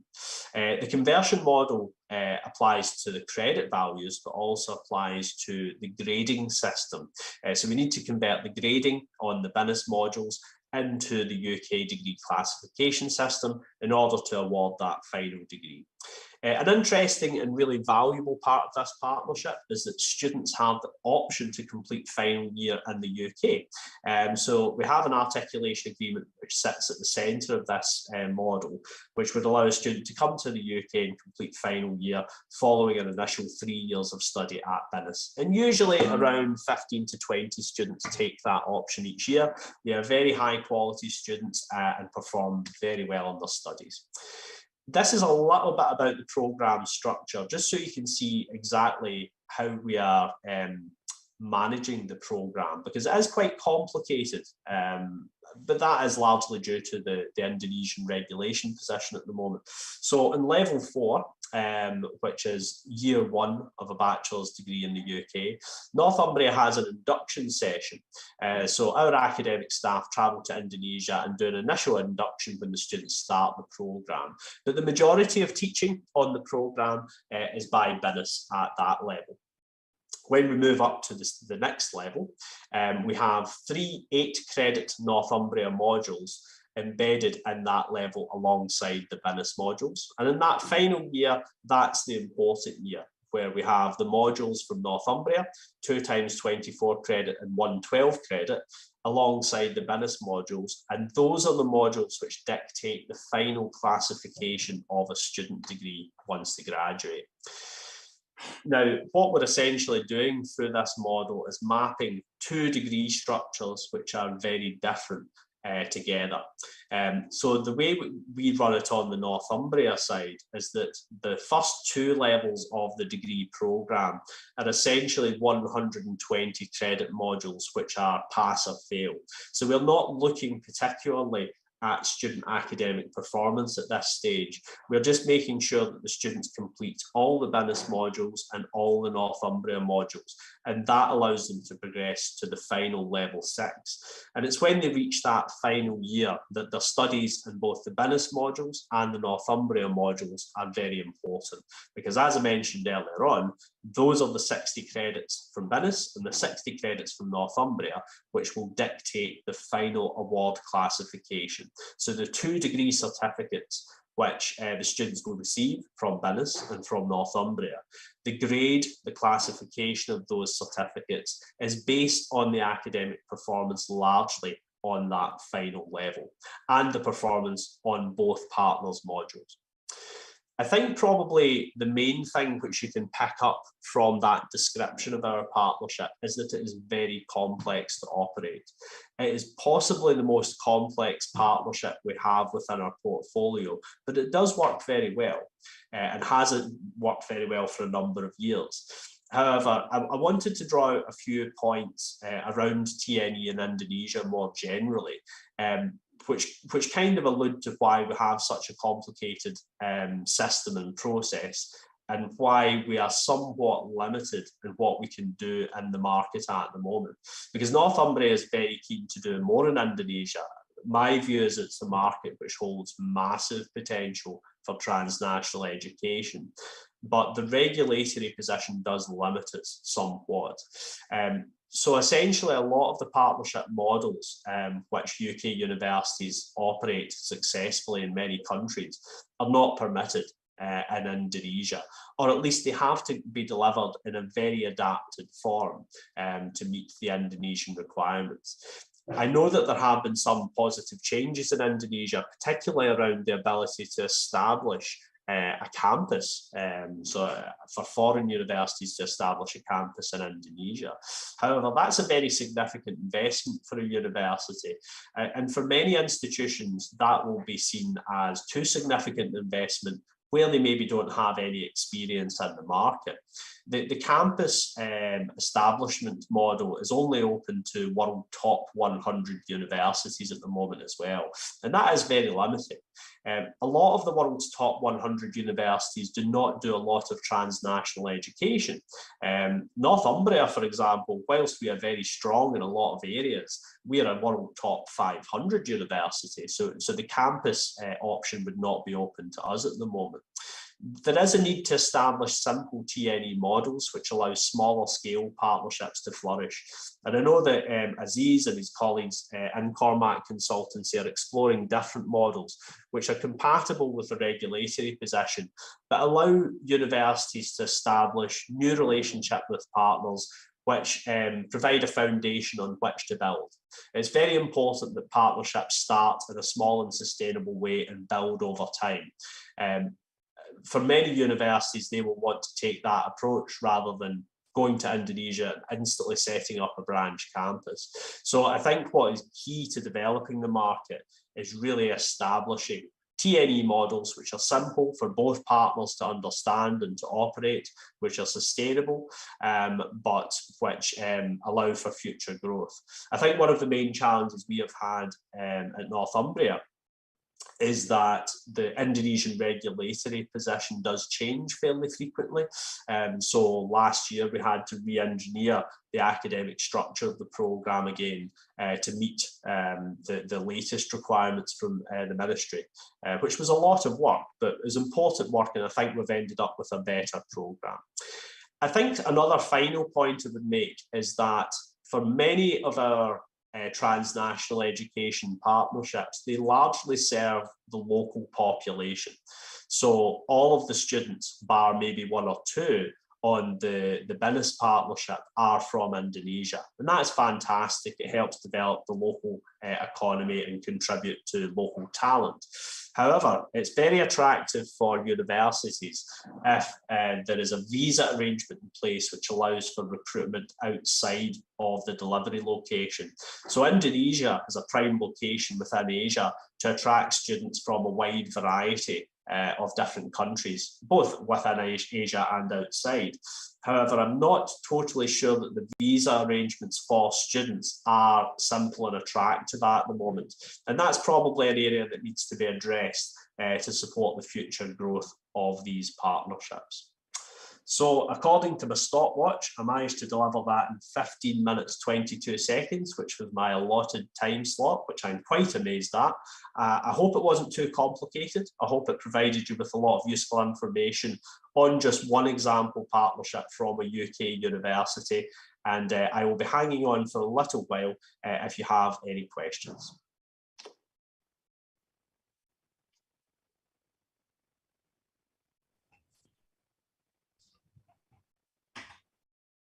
Thank you, Tom. So I want to highlight the second point that you mentioned at the end of the session, the complex regulation and sometimes make it difficult to choose the partnership. So I already give like a sign and message to our team in the Higher Education Directorate General. So hopefully in the next session, which I'm going to welcome the Director of Resources, Dr. M. Sofian, who's going to answer that concern, and hopefully it's not as complex as we think. I'm sure Pak Sofian will address that in his presentation on the available options that can be chosen by the Indonesian universities. And all the speakers basically already explained, and Tom already explained about case study, and hopefully we will hear more about case study in next 2 sessions of the Pak Sofyan on the case study that will be shared by university representatives. So one coming from private university and the other one is coming from the state university. So without further ado, I would like to welcome Director of Resources, Dr. M. Sofyan, to present the Indonesia perspective on TNE. Pak Sofyan, over to you. Thank you, Haifa. Good afternoon, the Director of Cormac Consultancy Group, all speakers, distinguished guests, all representing for the universities. Good afternoon, Assalamualaikum warahmatullahi wabarakatuh.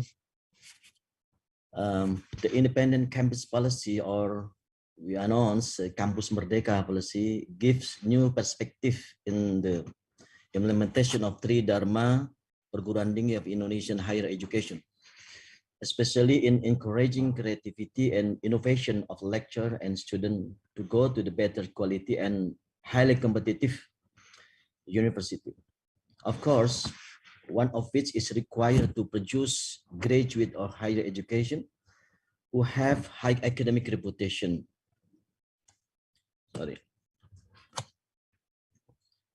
High academic reputation and are oriented towards in meeting the needs of the industry's need and other field of work at the international level.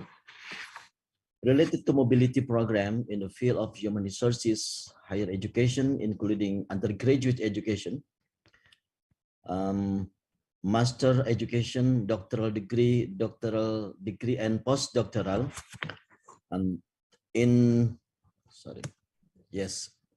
In undergraduate level, we have 3 schemes that are Indonesian International Student Mobility Awards, or we call ISMA. This is scholarship scheme to fund Indonesian undergraduate and vocational students to spend 1 semester at the top university or reputable industry in overseas. And the second one, we have to also international credit transfer. It is a grant to support the recognition of credit and learning outcome earned by Indonesian students from the overseas universities based on U2U agreement between Indonesian university and other university in abroad, and also between Indonesian the sending institution and in its counterparts overseas, this as the host institution. MED also has ASEAN International Mobility for Student, AIMS. It is student mobility program for citizens or SEAMEO member countries. And the next, my presentation, I will discuss about master and doctoral level mobility program, and including pre-doctoral and post-doctoral program. The first group is pre-doctoral level. For excellent program with policy, the Directorate General of Higher Education, Research and Technology, namely the talent scouting, English proficiency enhancement program, bridging course, and similar like, or known as PKPI. Especially for PKPI, this is a domestic program for scholarship acceleration program between master and doctoral program studying in Indonesia, but 1 year, 6 months until 1 year, they have opportunity to join publication, join research in the overseas industry or overseas university. This already it already had committed letters between Indonesian university as and other university in the world. This for program equip prospective overseas doctoral student to improve their understanding and skill in English and ability to write scientific article, so they can successfully publish them in the reputable international journal, especially for docent, university teachers, and also students. Included in this program are conducting collaborative research with foreign researchers and getting reputable campus supervisor abroad. So like a talent scouting. This is a workshop on doctoral research proposal writing and Mohon maaf, practical. Pak Sofwan, ini sepertinya presentasinya tidak jalan, Pak. Slides-nya mungkin bisa di zoom untuk bagian-bagian yang tadi Bapak jelaskan, Pak. Mohon maaf. Ya, ini masih di sini, Bu. Masih talent scouting. Masih pre-doctoral. This already seen by pre-doctoral level.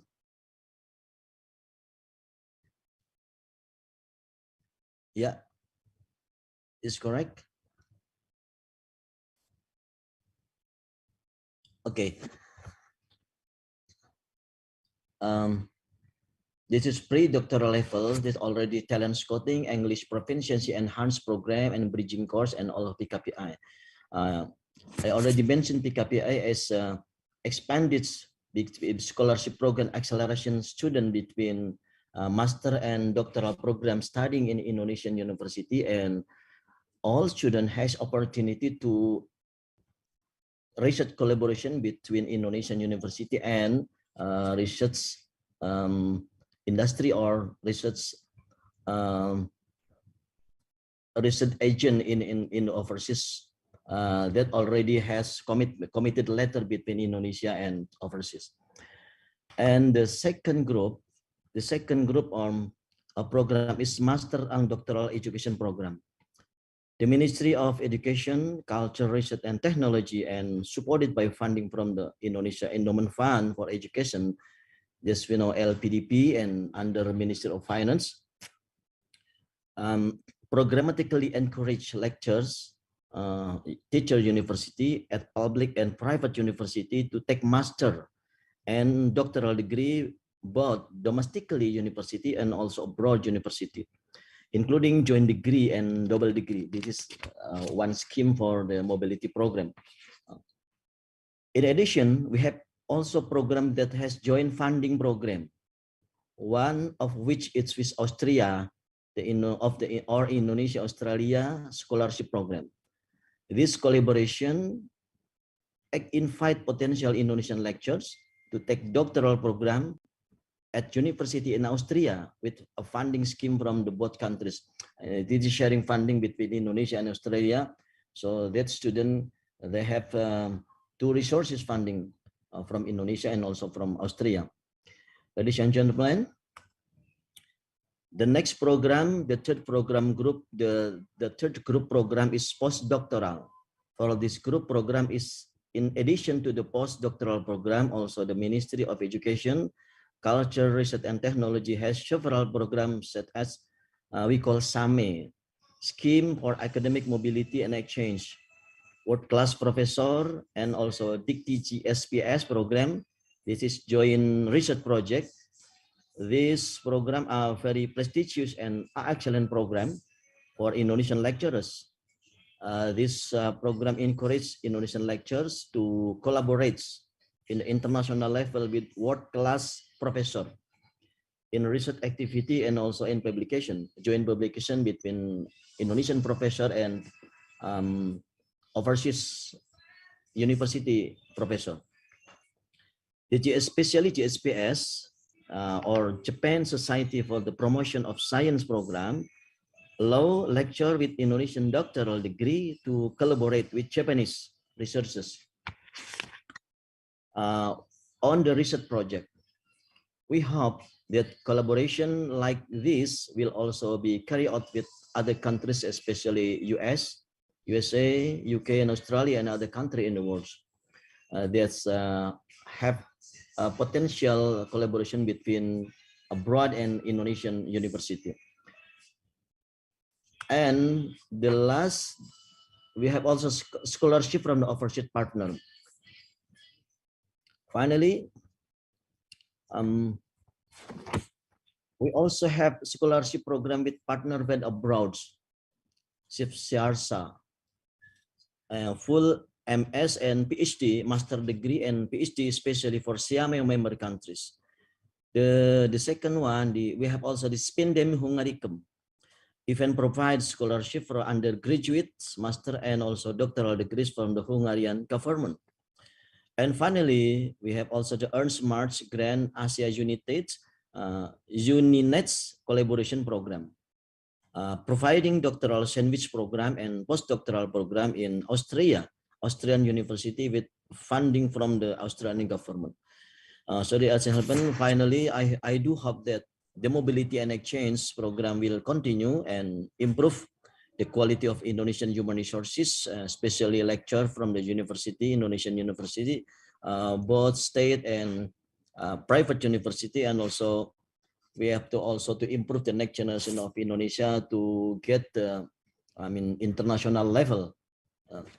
So that's my presentation about the mobility and scheme they've also done until now. And thank you very much for Indonesian lecture and others. Assalamualaikum warahmatullahi wabarakatuh.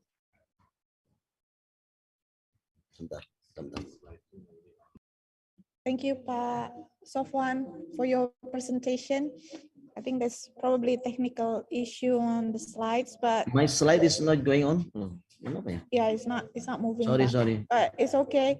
For all participants, we're gonna share the presentation, so feel free to read after the session because I will send my presentation to the Pak. All members.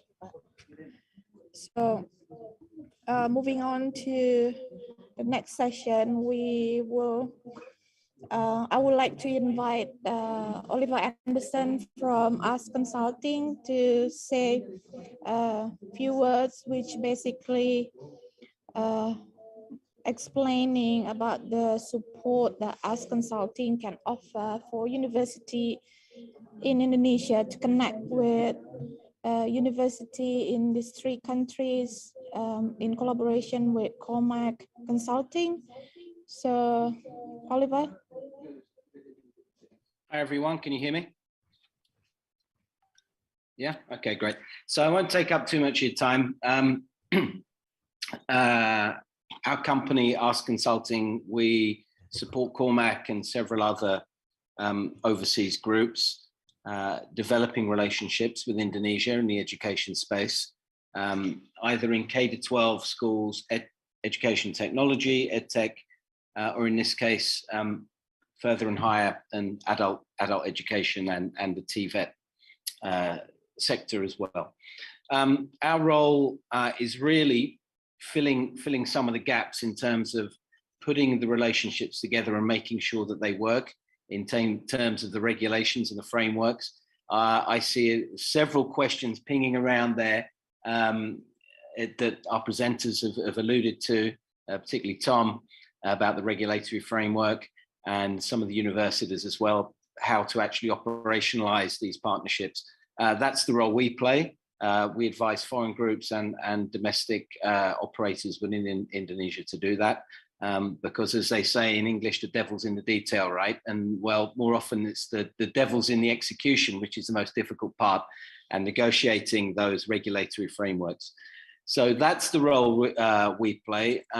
As your conversations develop, we'll probably get involved at a later stage and lend you a hand, particularly with regards to the frameworks themselves and which model, and how to, the legalities around that, and then how to operationalize it. So fantastic opportunity.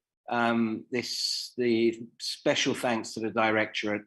I've been involved in education in Indonesia for 25 years, and the public-private collaboration has come a long way within that time.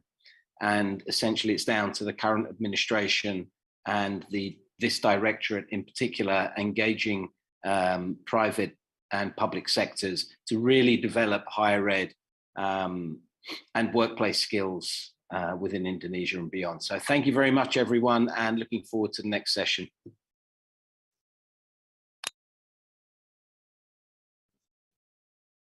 Okay, thanks, Oliver. So moving on to the next 2 sessions. So we heard all the explanation from university from 3 countries. I think it's really good for all the university in Indonesia to hear it from a very own Indonesian university who already have the exposure on TNE, so they can share what has been done so far and their experience in doing TNE. So it's going to be 2 universities, like I said in the beginning. So it's going to be one representative from the private sector, and then the other one is coming from the public university. So I would like to start with Pak Roni Lesmana, Head of International from University of Pajajaran in Bandung, West Java, who's going to share this case study in the particular case. So Pak Roni, over to you, Pak.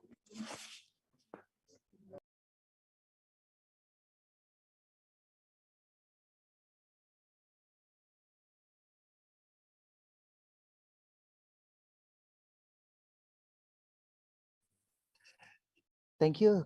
Very good afternoon, the Honorable, all the guest speaker, the most important for the leader in Director of Higher Education Indonesia, Mr. Sofian. Very good afternoon. Mr. Firman here also attend with us, and also from the Cormac, Ibu Haifa.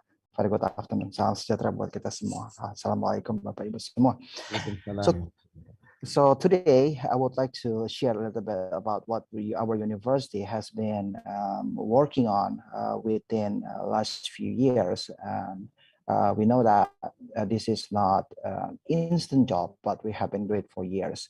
So allow me to share screen and share a little bit about the international engagement that we have been doing for almost extensively in 5 to 6 years back. And this is a case study from our university. My name is Roni Lesmana. I'm very happy to share with you today.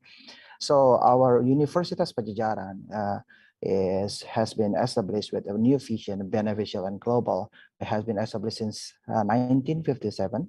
And then we have 17 faculty, and we innovate and change, adapt every year and transform to be hybrid global university. Today and this year, we have been announced that we have a quite good achievement, that we are ranked 7th best as best university in Indonesia, 801 to 1,000 in World University rank in QS, and 192 in QS ASEAN University rank. And in addition with that, we also have been ranked in TSA Time Higher Education with 6 of subject has been ranked, entered to the 1,000 best rank in the subject of around the world. The very good news is in recent 2022, we are very happy to welcome that the 2 subjects from Universitas Pajajaran has been entered to 500 rank in the world. It is economic and econometrics, social science and management, which is ranked in 450 to 500. Of course, since 2 years back, our university also have been noted in the medical faculty. In medicine, we have been ranked in 600 to 650 in the QS World University rank. So this achievement will not be able to be achieved by our academic civitas without we do the challenge and then transform for internationalization. So there is some transformation drive by global pandemic COVID-19 even faster. So we anticipate that the system of the education in our university have been shifted from the face-to-face system goes to the online system. And sometimes we also do some challenge and do blended learning system, and now toward to the hybrid learning. And to become a global hybrid university, we need to collaborate with stakeholders around the globe.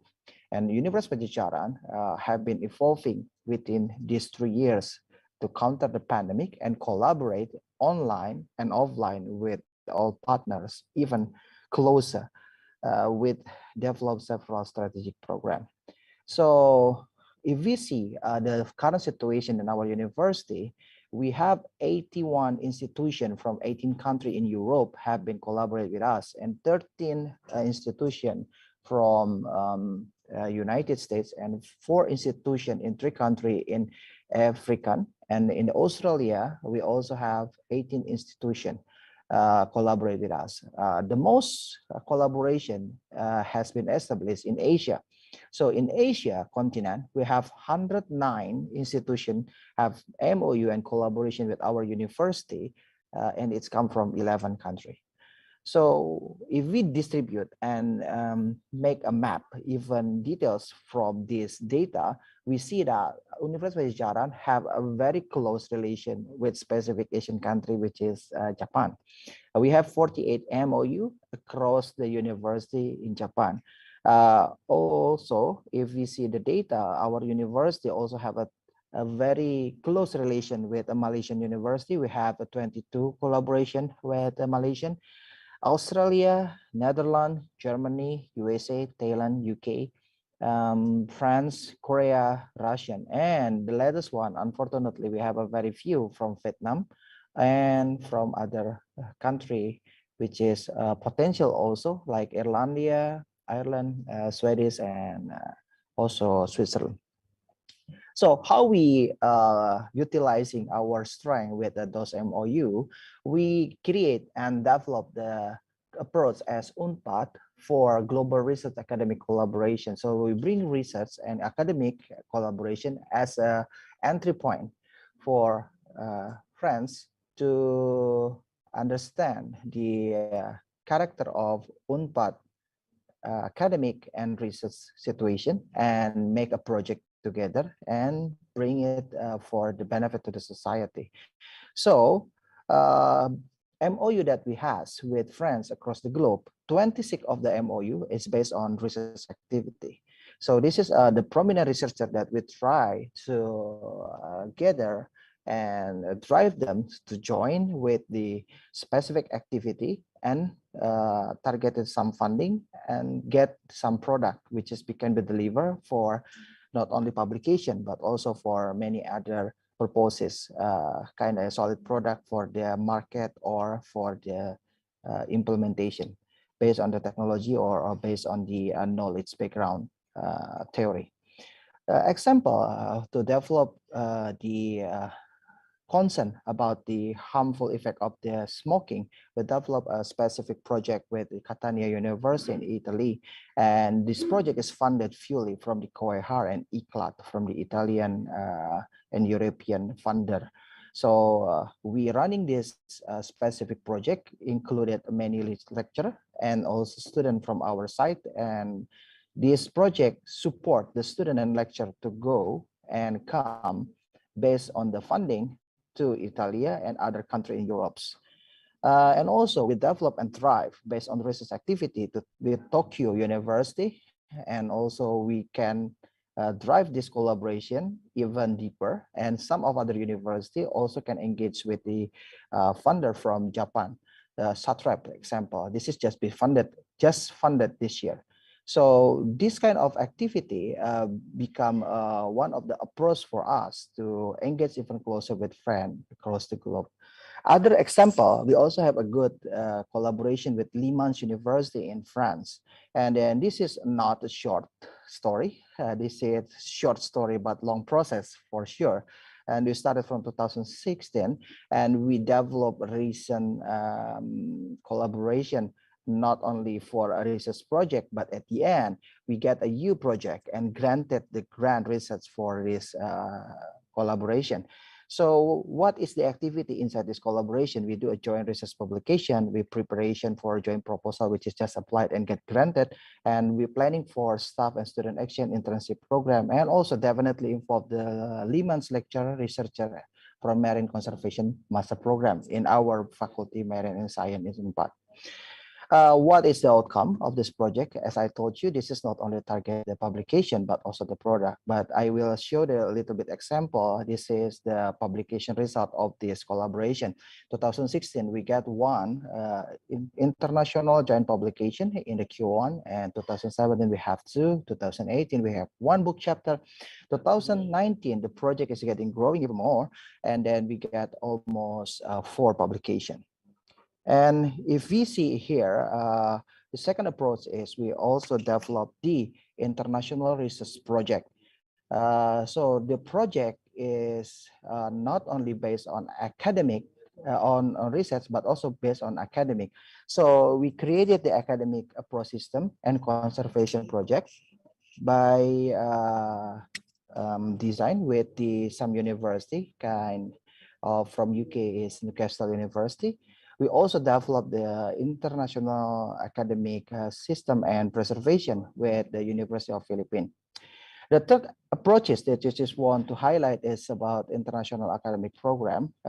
We included some of the lecturer from the well-known university, included Gunma University, for example, and we create the international online classes involving many of students. But this is only example. We have 17 faculty, so we have a bunch of international virtual lecture and online classes with friends across the globe.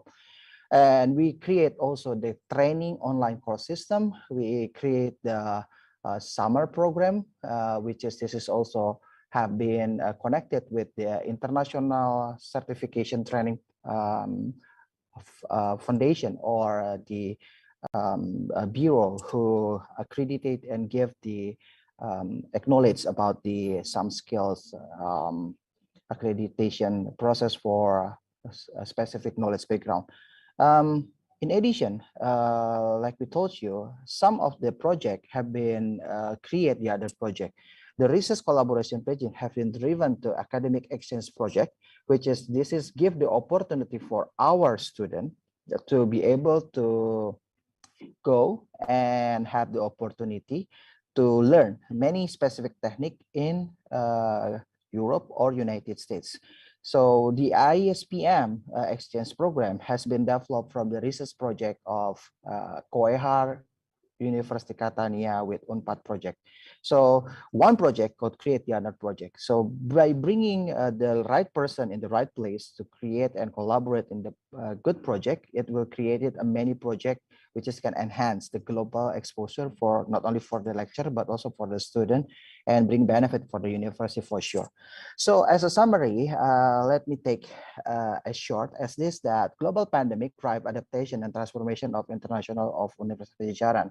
And UNPAD Global Universal Network is one of UNPAD strategy approaches to be more beneficial and global.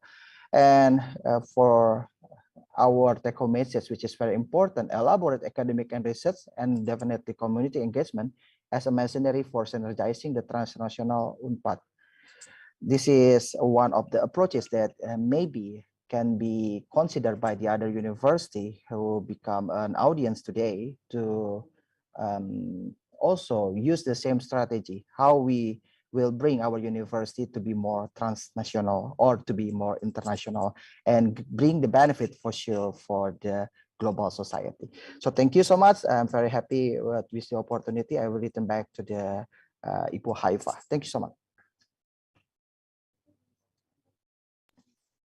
Thank you, Pak Roni. That's very insightful, and I'm sure it's useful for all the audience, especially Indonesian University, to learn from the program that has been done by University of Pajajaran.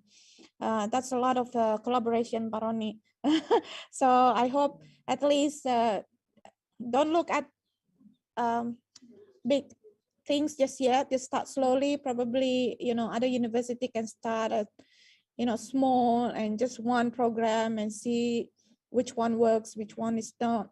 So we can learn and then share to everyone, so everyone can benefit for this TNE collaboration.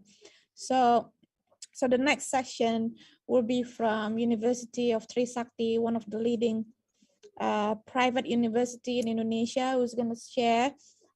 Is going to be shared by Ibu Amalia Zuhra, Head of International Affairs. Ibu, silakan.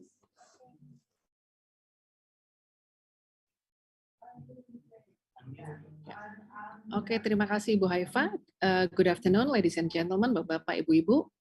Honorable Director General of Higher Education, Research and Technology, Secretary of Director General of Higher Education, Research and Technology, Director of Institutional Affairs, fellow speakers, and all participants from Indonesian universities. My name is Amalia Zuhra. I am the Head of International Affairs of Universitas Trisakti, Jakarta. This afternoon, I would like to deliver a presentation on our experience in conducting international cooperation. Let me start with a slide information about our campus. Next slide, please.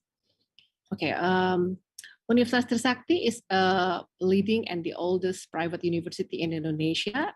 We are established in 1965, and our vision is to become a reliable international standard university considering local values in developing science, technology, art, and culture in order to improve the quality of life and civilization. We have motto, one-stop learning for sustainable development, and we incorporate technology, entrepreneurship, green concept, and local values in our curriculum and programs. So our research mainly concerns on the respective areas. Our campus have several strengths here, such as we provide 46 study programs, expand in 9 faculties. We have Faculty of Law, Faculty of Economics and Business, Faculty of Medicine, Faculty of Dentistry, Faculty of Civil Engineering and Planning, Faculty of Industrial Technology, Faculty of Earth, Technology and Energy, Faculty of Visual Art and Design, and the last faculty is Faculty of Landscape, Architecture and Environmental Technology. All of those 9 faculties have bachelor, master's, and doctorate, and also professional programs. We have also vocational programs in our campus. Our strength is also that our campus embrace diversity in culture and religion, because our students come from 34 provinces in Indonesia. And 66% of our faculty members are PhD, graduated from reputable national and international universities. Other strengths is that our campus is located in strategic location in the capital city and easily accessed with public transportation. And it is also equipped with complete facilities such as laboratories, modern classrooms, award-winning and an A-listed library, green open space area, spacious parking lot, and many other facilities. And in the processing of becoming an international standard university, we offer scholarship for international prospective students from fellow countries to study in various study programs we have. Okay, next slide, please. This is our recent international engagement. We can see here in my presentation that our recent partner in the last 5 years consists of universities, institutions, and corporations from various countries from 5 continents. We can see here that in the chart that the biggest number of our international partners is from Malaysia, followed by partners from Japan and Australia. Most of our partners are educational institutions, while our collaboration are in the area of education and teaching, such as joint research, lecturer exchange, and also student exchange. Next slide, please. Some faculties already implement lecturer and staff exchange program regularly. And as mentioned by Pak Roni before, actually we benefit from the pandemic situation that the exchange could be done virtually. So in the exchange program, we partner with universities from Malaysia, from Brunei Darussalam, from the United States, from Netherlands, Germany, France, and other countries. In the lecturer exchange program at the present time, some of our colleagues from the Faculty of Economics and Business are doing the lecturer exchange in Poland with the University of Social Science, Społeczna Akademia Nauk in Poland. Next slide, please. Okay, this is some pictures of our rector signing the MOU with our partner. We can see here the picture of the signing ceremony between Universitas Trisakti and the Embassy of Italy, and the Swiss Charm Indonesia and the Embassy of France. This is the latest MOU signing agreement that we have. Next slide, please. Okay, here are some international engagement activities. As I mentioned before, we have several students from Netherlands in our ongoing program in the International Program of Faculty of Economic and Business. And soon in the upcoming program next semester, we will host students from University Teknologi Petronas and University Teknologi Mara in Malaysia. And some of our students were awarded scholarship in ISMA program in the past 2 years. And some also took initiative to join exchange program in several universities. In joint research and grants, some of lecturers and students successfully received a research grant from national and foreign institutions and universities. And talking about the international internship, since internship is mandatory in MBKM, many of our students become interns in international cooperation and foreign embassies in Indonesia and also Indonesian embassies overseas. And again, we benefit from the pandemic situation.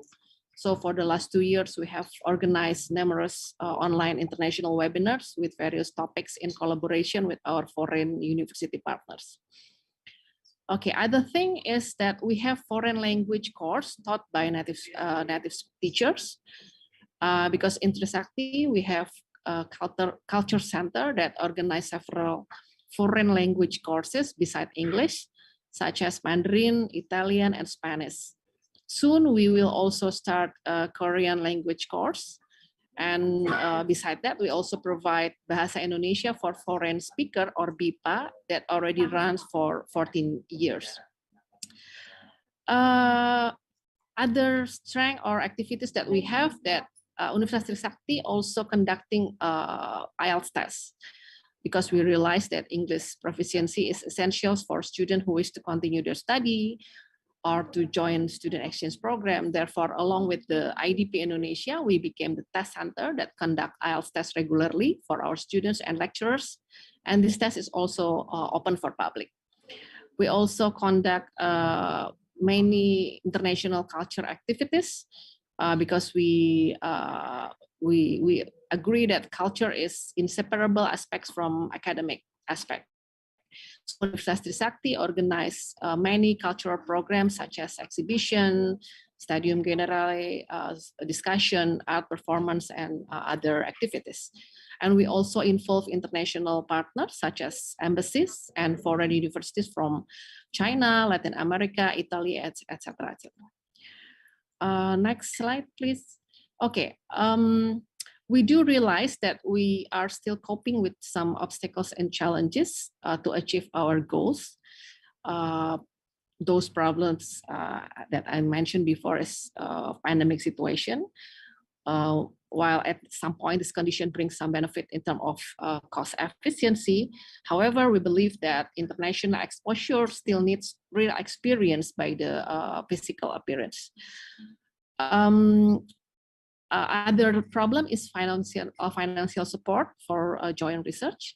We do hope that we can get more support financially from all related parties, such as university or the ministry or industry.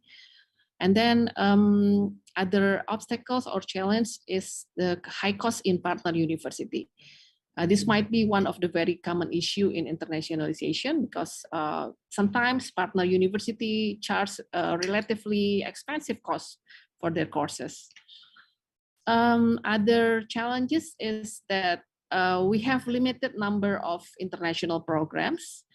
Until recently, we only have one faculty that conduct the international class program, which is the Faculty of Economic and Business. And also it means also limited number of courses delivered in English because most of our courses are still delivered in Bahasa Indonesia. So this condition will limit international students to join our program because mostly are delivered in Bahasa Indonesia. So we are planning to establish a teacher training program to prepare our lecturers to teach in English. And the update situation is we are now in the final stage of collaboration with Griffith University in Queensland, Australia for this the teacher training program. Other challenge that we might have is the requirement to conduct the dual degree program. I believe that this is the most challenging program that we should create, yeah, the dual degree program. And preparing the dual degree program is, it's of course it's not very easy to be considered, such as merging the curriculum with our university partner, and also requirement for to get the permit from the government, and internal problems such as the faculty readiness to start this program in terms of facilities and the human capital also. Okay, last challenge that we face is about the English proficiency of students and lecturers. This is also a reality that we face now, that we still need to improve our students and lecturers' ability in English. Okay, next slide, please. Based on our strategic and operational plan 2020 to 2025, there are several goals regarding internationalization and international engagement. Our first target is to increase the number of international exposures through student exchange program. As I mentioned before, we offer scholarship for prospective international students starting this year. And next year, we are going also to organize a summer program to attract more international students. Next goal is to increase the number of world-class professor or visiting professor and staff exchange. We really encourage our fellow lecturers to actively participate in doing the lecturer exchange. Our next program, or our next target, is to organize summer program in 2023. And we are also in the process of collaboration with the University of Queensland in Australia to conduct the summer program for the outbound program. Okay, we are also planning to preparing dual degree program in several faculties, and we are going to organize cultural events and seminars with current partner embassies, and we plan to expand our collaboration with other universities and other embassies in terms of these cultural programs. Okay, last slide, please. Okay, this is our expectation, what we expect in the future. We hope that lecturers who teach and participated in lecture exchange program maybe will get some rewards from university and the government to encourage more lecturers to be more enthusiastic in doing the lecture exchange program. Other thing that we wish is that the requirement and the bureaucracy for opening new international program is more simple, or is simpler. Finally, we realized that the university itself should improve advanced technology, for example, in laboratory, to be equal with foreign universities. So it make us easier to create or to make a program with foreign universities. Okay, I think that is the my presentation today. I hope it will bring any beneficial for all of the participants today. Thank you, Ibu Haifa. Assalamualaikum warahmatullahi wabarakatuh. Okay, thank you, Bu Amalia. So, so that's almost the end of the session. Thank you for those who still holding on until the end of the session. There are a lot of questions that already been answered by the speakers. There are few that still remain unanswered, but unfortunately, the speakers is unavailable. So I'm gonna open the opportunity for those who still participating in this event to just use the raise hand button if you want to ask question, so we can unmute you and you can ask your question directly to the speakers. So I'll open to 3 questions for the first batch. So if anyone wants to ask question to the speakers, this is really a good opportunity for everyone in trying to clarify the doubts and questions that you have in in mind, because some of the university probably already have the thinking and the plan to do the TNE, but still pretty much confused on how to do it. So this is really a good opportunity to clarify all the doubts and questions. So feel free to ask your question. We have Pak Audi Kanab dari State University of Manado. Silakan, Pak. Baik, terima kasih atas kesempatan yang diberikan. Okay, just a minute. I think there's trouble with my connection.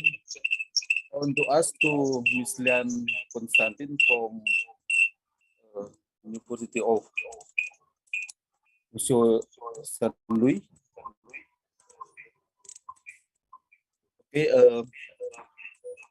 you said that you have the new infrastructure, if I'm not mistaken, to last presentation. I want to know more about the detail. Is it related to ICT or in what discipline, Ms. Lian? I'm not sure if I understood the question well acoustically. Haifa, were you able to hear it, or anybody else? Yeah, I think yeah,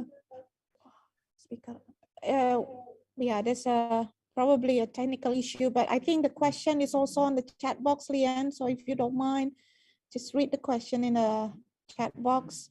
I think one is actually addressed to you, so please answer. I answered a few. I will fish out that one. I apologize, I overlooked it. Thank you.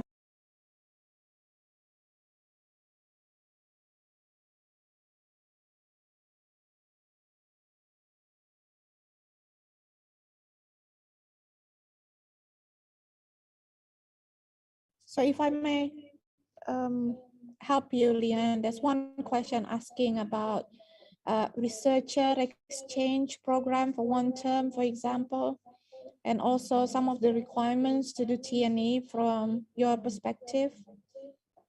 Yeah, so I answered that one directly to the person who asked. So TNE, and that's fine. I'm glad to share here. So for dual degree programs, we basically look into compatibility. So if the curriculum is compatible, we have our system to approach that and to take the idea to our respective colleges and faculty and look into making that dual degree programming happen. Most of the time, so with Asian partners that have their degree structure structured like the American or the Anglo-Saxon system, it's not that difficult to reach an agreement. It's more difficult with some of the European partners. So you can reach me directly with whatever programs you might have in mind, and I can make myself available for that. Your second question regarding the regarding research exchange, we currently, ever since COVID, we do not have an active program in place where we are able to invite the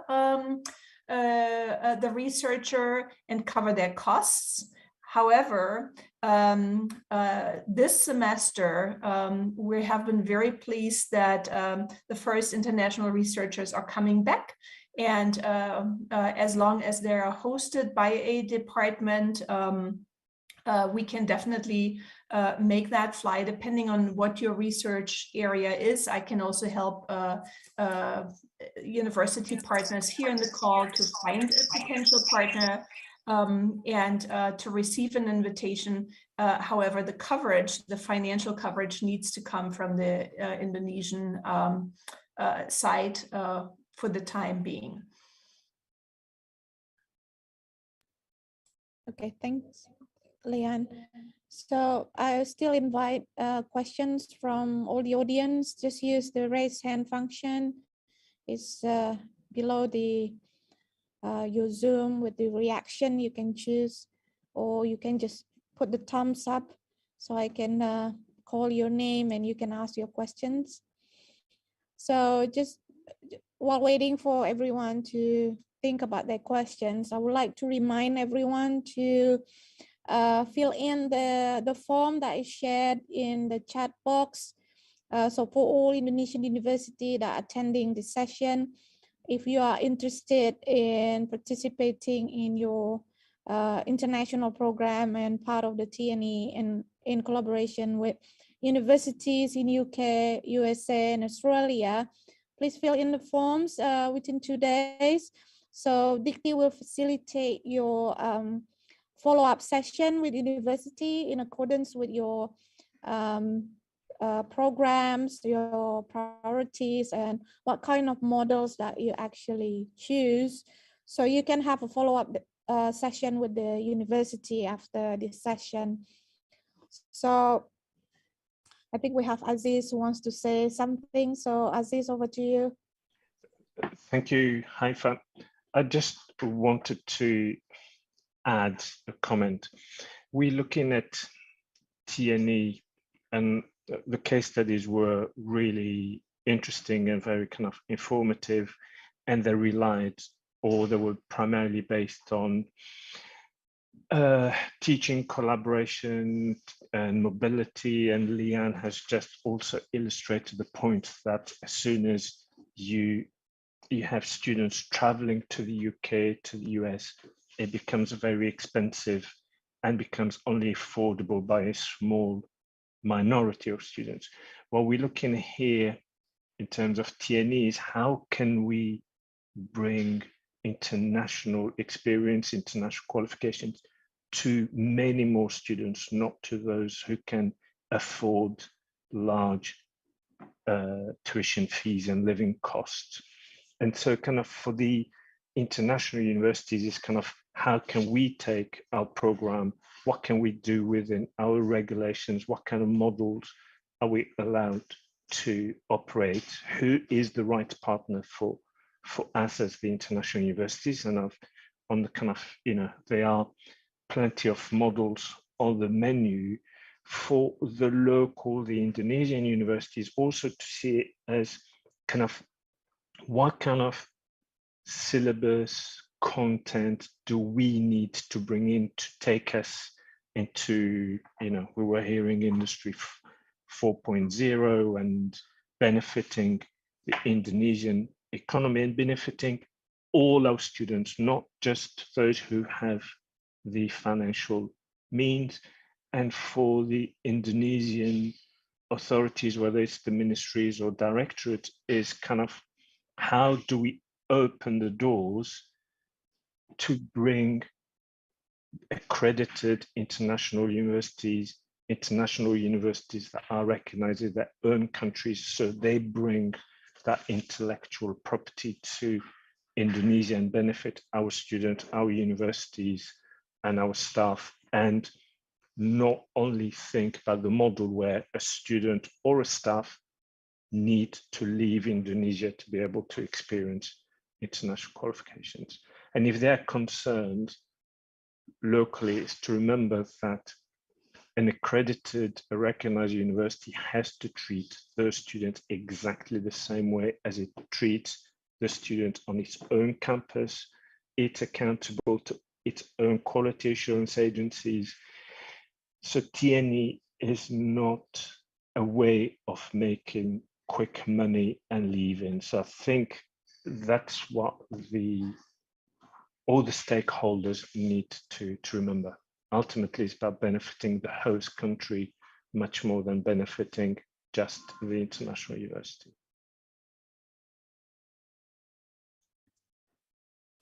Thank you, Aziz. So again, this is really a good opportunity again to really consider doing TNE, and there's a lot of case study that has been shared today and a lot of insights that will be useful, I'm sure, as key takeaways for all the participants that is present today, to bring that back internally and discuss with your team and come back to us and try to start a small projects, probably a piloting projects in your school, It doesn't have to be like a big programs. You can start small and make sure it's doable and executable in your institution, and then we can move forward from there. So I would like to thank everyone, the speakers, Cormac Consulting, Dikti team, who is excellent in organizing these events, and thank you for all the university that is been joining us for almost 3 hours. So I hope it's really a useful session for you. And again, I would like to remind you to fill in the forms in the chat box. It's really important. That's a key takeaways and a follow-up after the session. And I hope more and more this kind of session will happen in the future. And feel free to contact the Dikti team to facilitate your follow-up session with any university that you have in mind. So the 3 universities kind enough to share today is not the only university that you can collaborate with. So if you already have a university in mind in these 3 countries, Ask Consulting and Cormac Consulting is more than happy to facilitate the discussion between your institution and the institution in those 3 countries. So I would like to end the session. Thank you, the committee from Dikti Ristek for facilitating this event, Cormac Consulting, Ask Consulting for organizing this event, and all the speakers. Thank you.